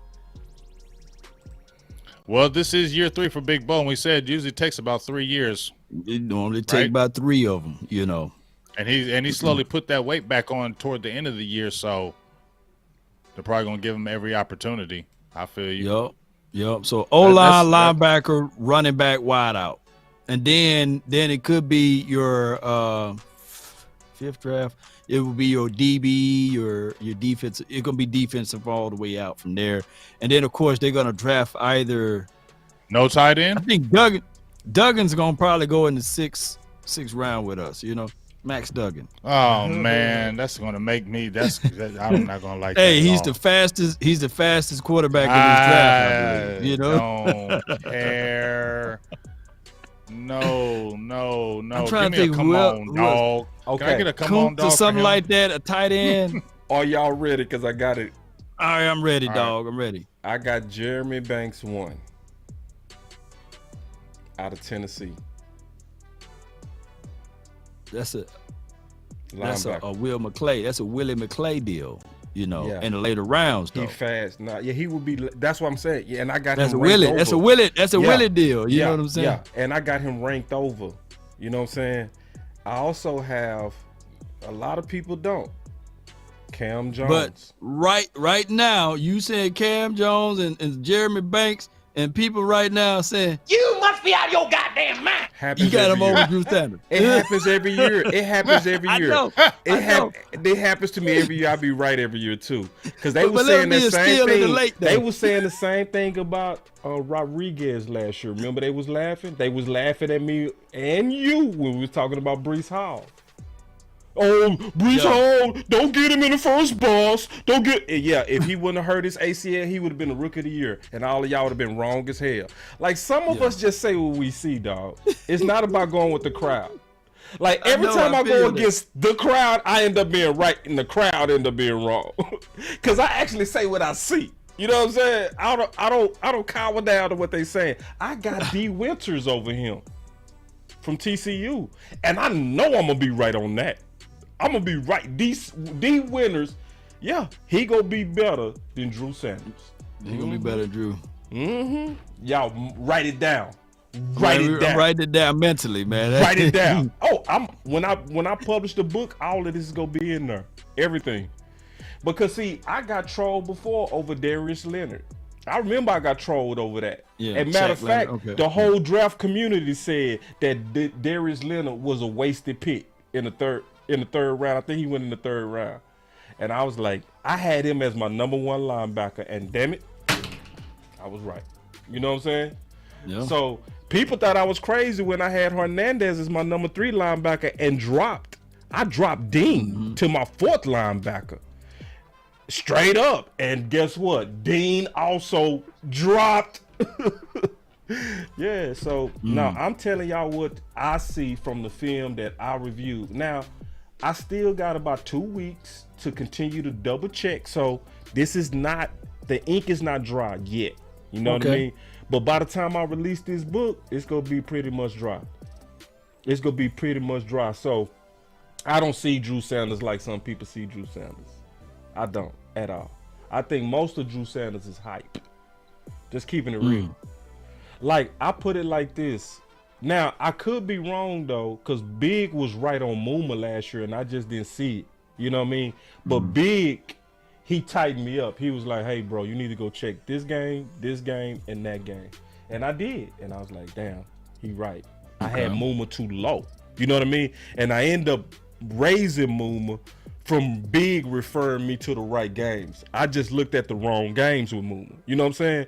So Big was like, nah, bro. He tightened me up. Big was like, nah, bro, you tripping on Mooma. You actually very wrong on that. And then he tightened me up. So this could be the same situation now with Drew Sanders. I would just ask people that's in love with him, refer me to the games that's going to make me a believer like y'all a believer that he Michael Parsons. Okay. All right. Hey, big man. Oh, hell no! No, God! You ain't gonna do it. God, You not gonna do it. But I am open though. Because before I publish that book, I do want to comb through it. So if y'all really totally disagree with me and y'all think I'm on my goddamn vibe like my boy hit that button on, just help me out. Just help me out. Tell me what games to go look at that's gonna make me believe that he is the best linebacker in his class. All right. Well, hey, you standing on your swear over there. I ain't gonna knock you off of it, man. Always do, dog. You know, I already know. I always do. And see, this is the thing, man. I've learned when I just go with what I see, regardless of what the crowd say, I usually end up right. I sometimes I'm wrong. I've missed.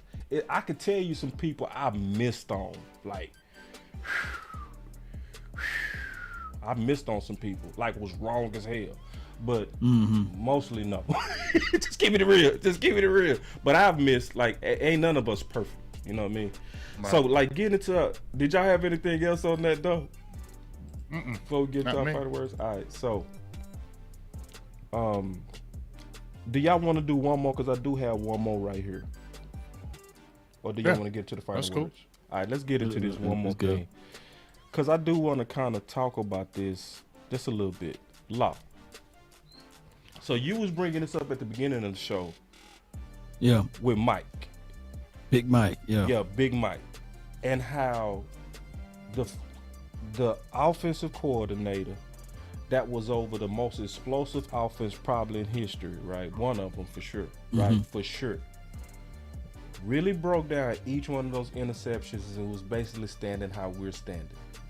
I was doing a Philly show the other day, and I swear it was pissing me off because nobody in there wanted to actually talk facts and truth. Everybody wanted to be on some troll and stupid shit, you know? Right. Because I was doing what Mike was doing in the show. Thank you, Star, for the super chat. She said, boss, Drew with other teams probably would be mid, but Drew with D. Cool would be the best linebacker in the draft. That's a good thought. That's a good thought. That's a good thought. But Gazer. I still off the top rope. I still would say I do, because I'm telling you, the linebackers that I'm talking about, they faster. You know what I mean? Production just as good. Skills now, well, not on the sacks, but in terms of tackles, not on the sacks, not on the sacks. You know what I'm saying? But anyway, but that's a good super chat. I appreciate it. But going back to what I was saying on Mike, you know, when you look at the fact that you got what was pissing me off about them Philly people when I was debating them, they just wanted to troll. He had 15 interceptions. But I can't believe you breaking down each one. It's like, hey, ain't that what smart people do? Ain't that like, isn't that something we supposed to do? Like, really break down what's going on instead of being blaming? Can you just kind of talk about Mike Martz and just the interceptions and all that? Well, first and foremost, Philly fans will think that, yeah, they're one Super Bowl out of what they've been to the Super Bowl 4 times, right? One and 4. They trash. They 1-3 or 1-4, something like that. Yeah, they could have been up there with the Giants if they took care of their business, right? Ooh. But they got only one Super Bowl, and they like to pull down the people that's at the top. There's an old saying that you never meet someone that's doing better than you talking about you. You know what I'm saying? Or trying to pull you down. So it's amazing to me that Eagles fans, they jump past the Washington team, right? They jump past the Giants, and they talk about us every day. So they get their vitamin D all the time because they keep it in their mouths, and that's just what it is. So when you was breaking down the INTs, I get it, right? Dak Prescott, at the end of the day, those would be his stats. But it's funny to me that when you start talking about their quarterback, I think he had 22 to 23 touchdowns, right? Yeah. Then they said, hey, don't forget about the rushing touchdown. Oh, yeah, they want you to add that. But that's now, what they always want to talk about, them damn rushing touchdowns. Yeah. So now the rushing touchdown count, because I remember vividly in 16 and 17. When Dak was doing it, it was like, he just runs. Yeah. All he do is run. Those don't count, right? They don't even put those on the stat sheet. But now they want to moonwalk back and add the rushing touchdown. That's cool. But you should have told them. I don't know. I'll go back and watch it. But don't watch it. Don't watch it. Because here's the truth. Here's the truth. When you talk to Philly fans and you ask them this question right here, would they still would have been in the Super Bowl with Jalen Reagor? You know what I'm saying? And Smitty, you know, then they'll say, you can't do that. You know, Dak Prescott had his weapons. They had Amari Cooper and all of those things. But they failed to realize that it took hell and brimstone for us to get Amari Cooper. And he was here for a half of a season. And yes, he was here for all of 2019. But still, if you're talking about quarterback to quarterback, just pull up Dak Prescott 19's stat line and compare those to Jalen Hurts' stat line. But that's a whole nother story, right? Because they're going to say, well, their quarterback made it to the Super Bowl.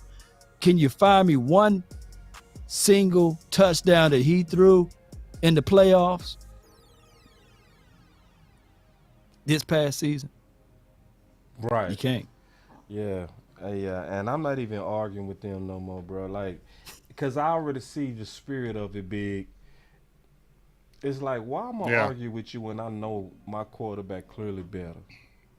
Yeah. Like, you pointed it out earlier when you're the main one that called it out when they were jumping up and down about Hurts having an MVP season. You were like, man, these stats is Dak's rookie year. Facts.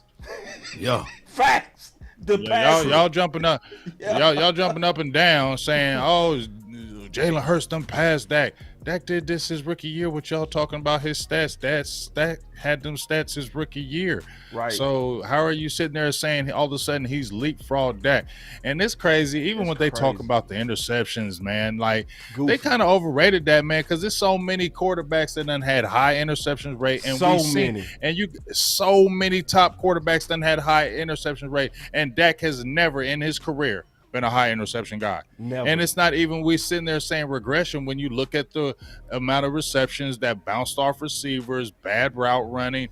I mean, and it's not even an excuse. The No. tape shows it. Yeah. Like it's not nobody's trying to. The tape shows it. It And shows when you it. got these top coordinators who've been there and done that in the league, and unless Mike Mark has an agenda, what agenda, in my opinion, right, does Mike Marks and those guys have to sit there and say, None. hey, a lot of this wasn't Dak fault? You feel me? I need to know the agenda. What's he getting out of this? Right. You get what I'm saying? Yes. So why would so what is there's no agenda for him to push. He's just coming out and goofy. saying, hey, it's a lot of what y'all talking about is wrong. A lot of what y'all saying is wrong about these interceptions with Dak Prescott. So when y'all talking about all of a sudden he regressed, I digress if you saying he regressed. Right, bro. And I'm not shooting slugs at all Philly fans, because there are some Philly fans that's not on that type of time. The ones that get on my nerves is the one you can't even have a football discussion with, because they want to measure their little meat with ours. You know what I mean? It's just, you know what I'm saying? It's like, bro, like it's obvious you insecure about what you got.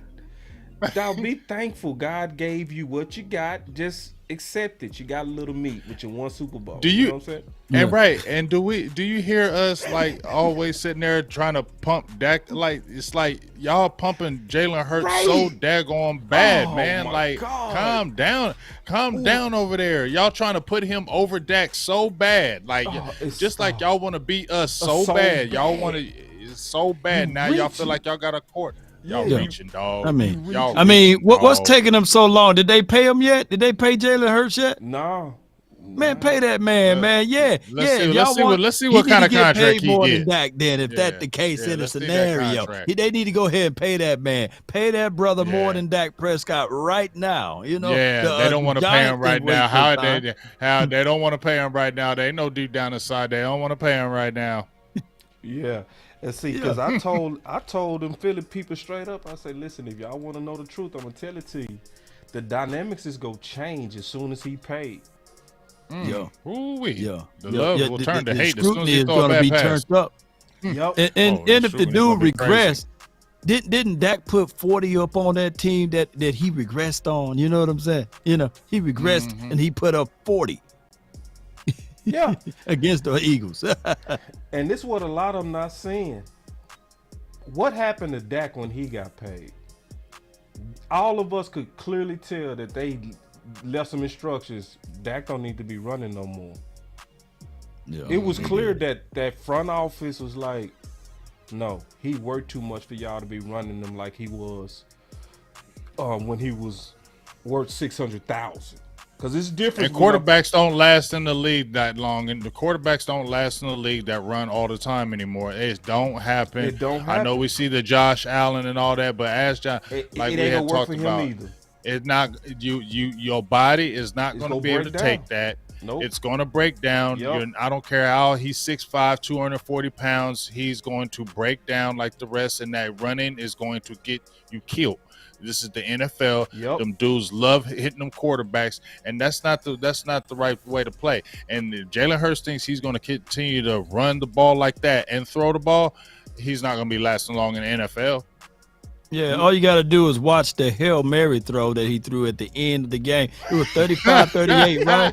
He drops back. I think that's we all thought it was going to go farther than that. Yeah. And then they come up with, well, the ground was slippery. Somebody stepped on his foot, you know, and all of that. Nah, dog, you know, it was a Hail Mary. Yeah, he drops back. Yeah, it hurt, didn't it? Yeah, man, it hurt. If that was Dak, they still would be showing that highlight of that. Oh, my gosh, man. You see, that's the real thing right there. Everybody hate the Cowboys so much that you would think that we played in the Super Bowl. You know what I'm saying? Yeah, right. Yeah, I'm sorry. I don't ever think Jalen Hurts is ever going to be a great quarterback. I think he'll be a good quarterback in the league, but I don't think Jalen Hurts is ever going to be a great quarterback, in my opinion. Yeah. I mean, come on, y'all. You know, Cam Newton. I think he's going to be a good Super Bowl, never made it back. So did. I don't know about great. Not about great. We'll see. Nah, I think that Wildcat offense go catch up. I think it's good in the short run. I don't think it's not a long-term offense. Because I think just like we starting to do, we building for them. right? So we go take them trenches a whole lot more serious.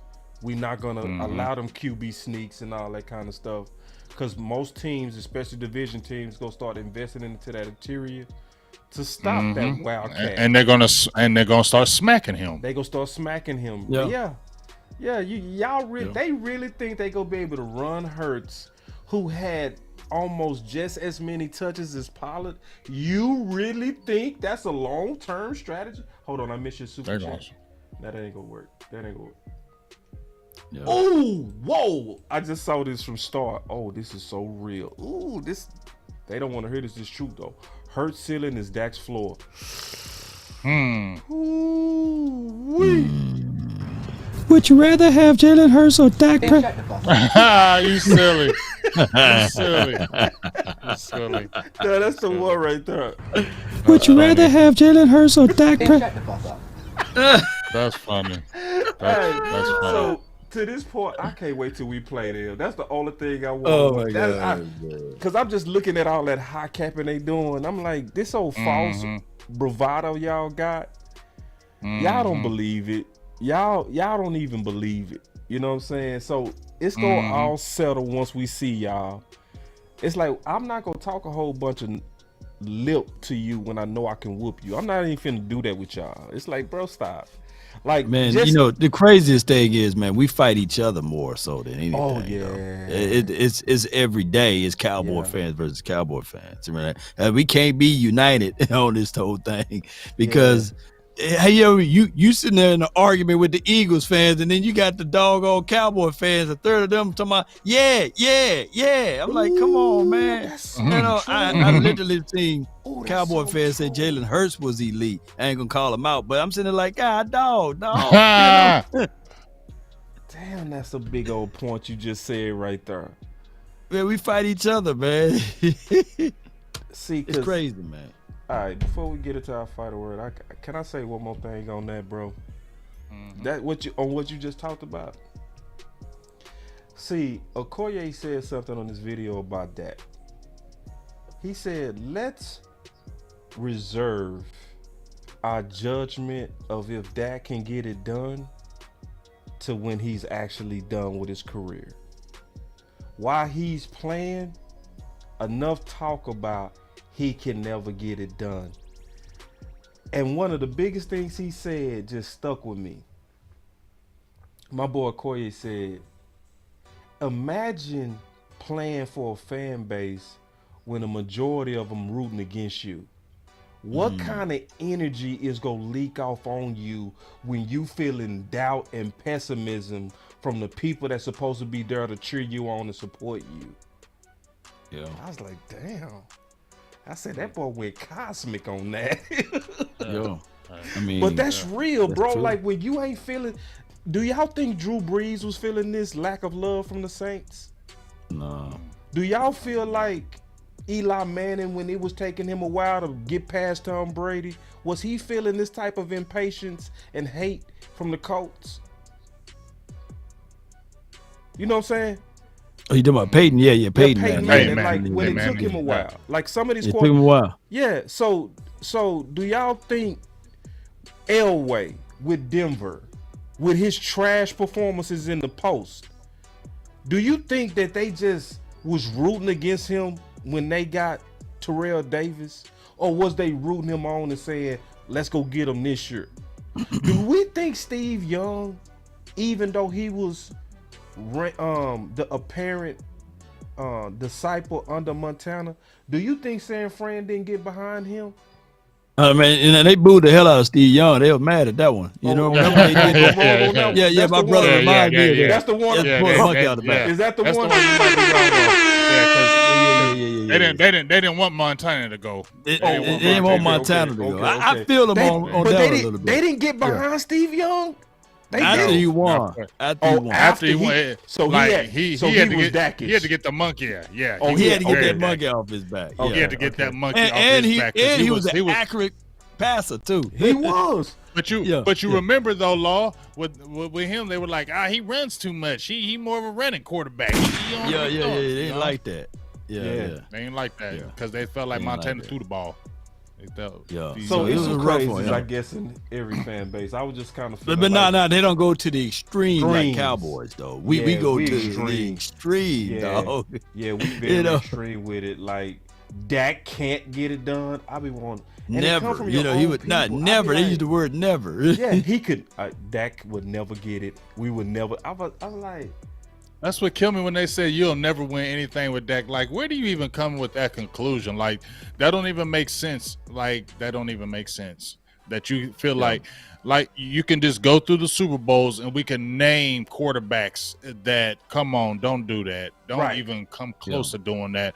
When we seen tons of quarterbacks, and I'm not dissing Dak how I say this, you feel me? Yeah. But we seen guys that were way lesser.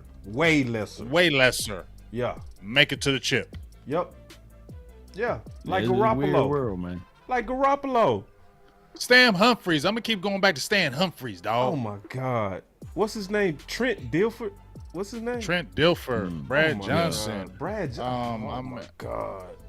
Yeah. So to be Kerry Collins. So to be like Dak can't, man, stop. So final words. So when I look at the trades, looking at these trades, right? Looking at Odell Beckham, looking at Devin White wanting to be traded, looking at, just what's going on around the league with Okuda, right? So just looking around, I'm still content with what we've done in this free agency. Like, I would have loved to also give away another fit for Okuda. I would have been so happy about that. I would have been like, oh my God, like, Steven, you the best. But even without that, I'm still excited for what we're doing. I love it. I think it's real good. I'm also, just as my final word, I am also growing and changing. I'm just keeping it real. As we getting closer to the draft, every team right now, they're debating. They trying to figure out their boards, their ranks. They're fighting this out. I think it's healthy to have fights within yourself. You know what I mean? Like, some things I haven't changed on, but some things I have. And I'm even open to be changed on Sanders. You know what I mean? So for everybody that's saying or seeing anywhere I could be wrong on my analysis, I'm going to just tell everybody right now, this is the perfect time to correct me. This is the perfect time because I'm open to be corrected. Because I'm getting ready to launch this book and I want it to be accurate. I don't want no ranks off. I'm treating this like this is a professional board. And I want my board to be a championship board. So if y'all see anything or hear anything to where I'm out of line on my analysis, just let me know and I will adjust. That's my final word and that's also my promise. And also, lastly, again, congratulations on 100K. I appreciate you, bro. Yes, sir. Yes, sir. I'm gonna say my final word is Dallas really got to hit on these first two picks, in my opinion. Yep. They really have to hit on these first two picks. Like these first two picks really need to be hit on from the Cowboys. So that's what I'm really going to be looking at in this draft. There's a lot of options. I definitely feel like there's going to be some options that we don't think are going to be there at both of our picks. That we think, damn, this player is here. So I think there's going to be some surprising players at 26 and 58, and Dallas really has to hit on them going forward. And that's my final word. And I didn't get to say it in the beginning because I wasn't in the beginning. But salutes to you, Law Nation, on your 100K, the first Cowboys content creator for 100K.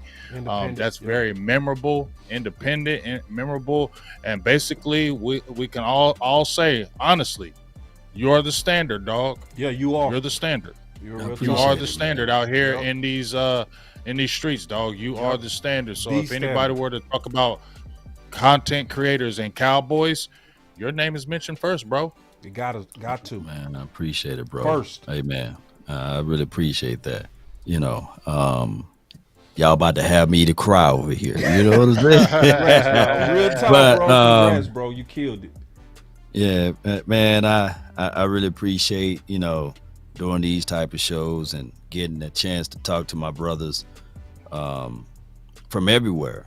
about the Cowboys. Win, lose, or draw, y'all. We don't like this team. We love this team. Thanks. And I truly believe that anybody that we draft gonna fall right into the right places, because I pulled up the roster and I want you guys to look at it. When you look at the roster itself, I think we are plus 10, 11 win team just with the roster before we draft, right? Thanks. So we just looking for 1 or 2 starters, man, out of this draft, and we got a lot of picks to go through that. And I think that we can get that offensive lineman, and I think that we can get a defensive lineman or a linebacker to help out, and they'll be in this draft, and we going all the way up. I think that Jalen Tolbert will turn the corner, hopefully. I think the additions of Brandon Cooks will make it a whole lot easier for Michael Gallup to go back to his respective spot as being a third option, juxtaposed to being a second option, so that he don't have to press as much, and he will be further along the way of his recovery, and he should be better. And all of that pressure, iron sharpen iron, steel sharpen steel. So if they do decide to go get a wide out, in this draft, it's just going to help. Everything is there to help. And I think Mike McCarthy is that guy. I'm not Team Mike already. You know what I'm saying? I'm still in the middle with him. So he's going to have to prove it for me one more time, man. But if you are Team Mike McCarthy, let me see MM in the chat. MM. Yeah, you put MM in the chat. I'm still in the middle with Mike, man, Big Mike. Wow. But I can tell you that he's better than Jason Garrett, right? And of course, oh my gosh, he's better than that. So let's go, Cowboy Nation. Let's continue to grind, shine, Cowboy Nation. Hey, I really appreciate y'all, man, for helping me get to 100K. The next goal line will be 1 million. Yep, so let's get goal. to 1 million. A million, bro. Shoot. Yeah. Let's go. 1 million by what? Next year? Hey, man, that would be awesome, right? That boy be rich. That boy be rich. Millionaire law, million law. Why not? That boy's rich. He got his own money. Hey, don't you get the plaque, Law? Don't they send you the plaque? Yeah, whenever they send me that plaque, baby, we're gonna have a plaque party, man, down here in Dallas somewhere, man. Plaque, at the network bar. Let's do it at the network bar. You know what I'm saying? Oh yeah, let's Law do it. Nation style. Let's do it. Yeah, definitely. Shout out to you, Javi. Y'all make sure y'all come back too for the draft show this Thursday.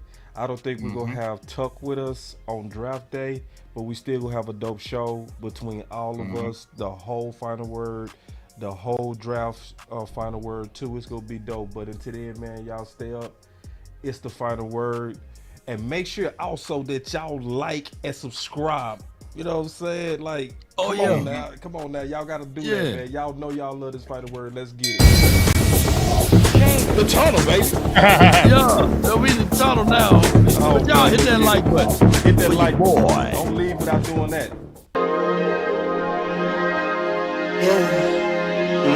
I just wanna run it up. I do. Can we check or something? I've been really in the field, let up. I've been really in the field, let her rush, I let her feel. Lately, I just wanna run it up. Don't need no deals, I make the deal. Have to take it to a meal. Lately, I just wanna run it up. Kinda check a song. Lately, I just wanna run it up. Count that too, count it up. Lately, I just wanna run it up. Need them ones, I need them fives, need them tens, I need that change. To the safe, got blues inside.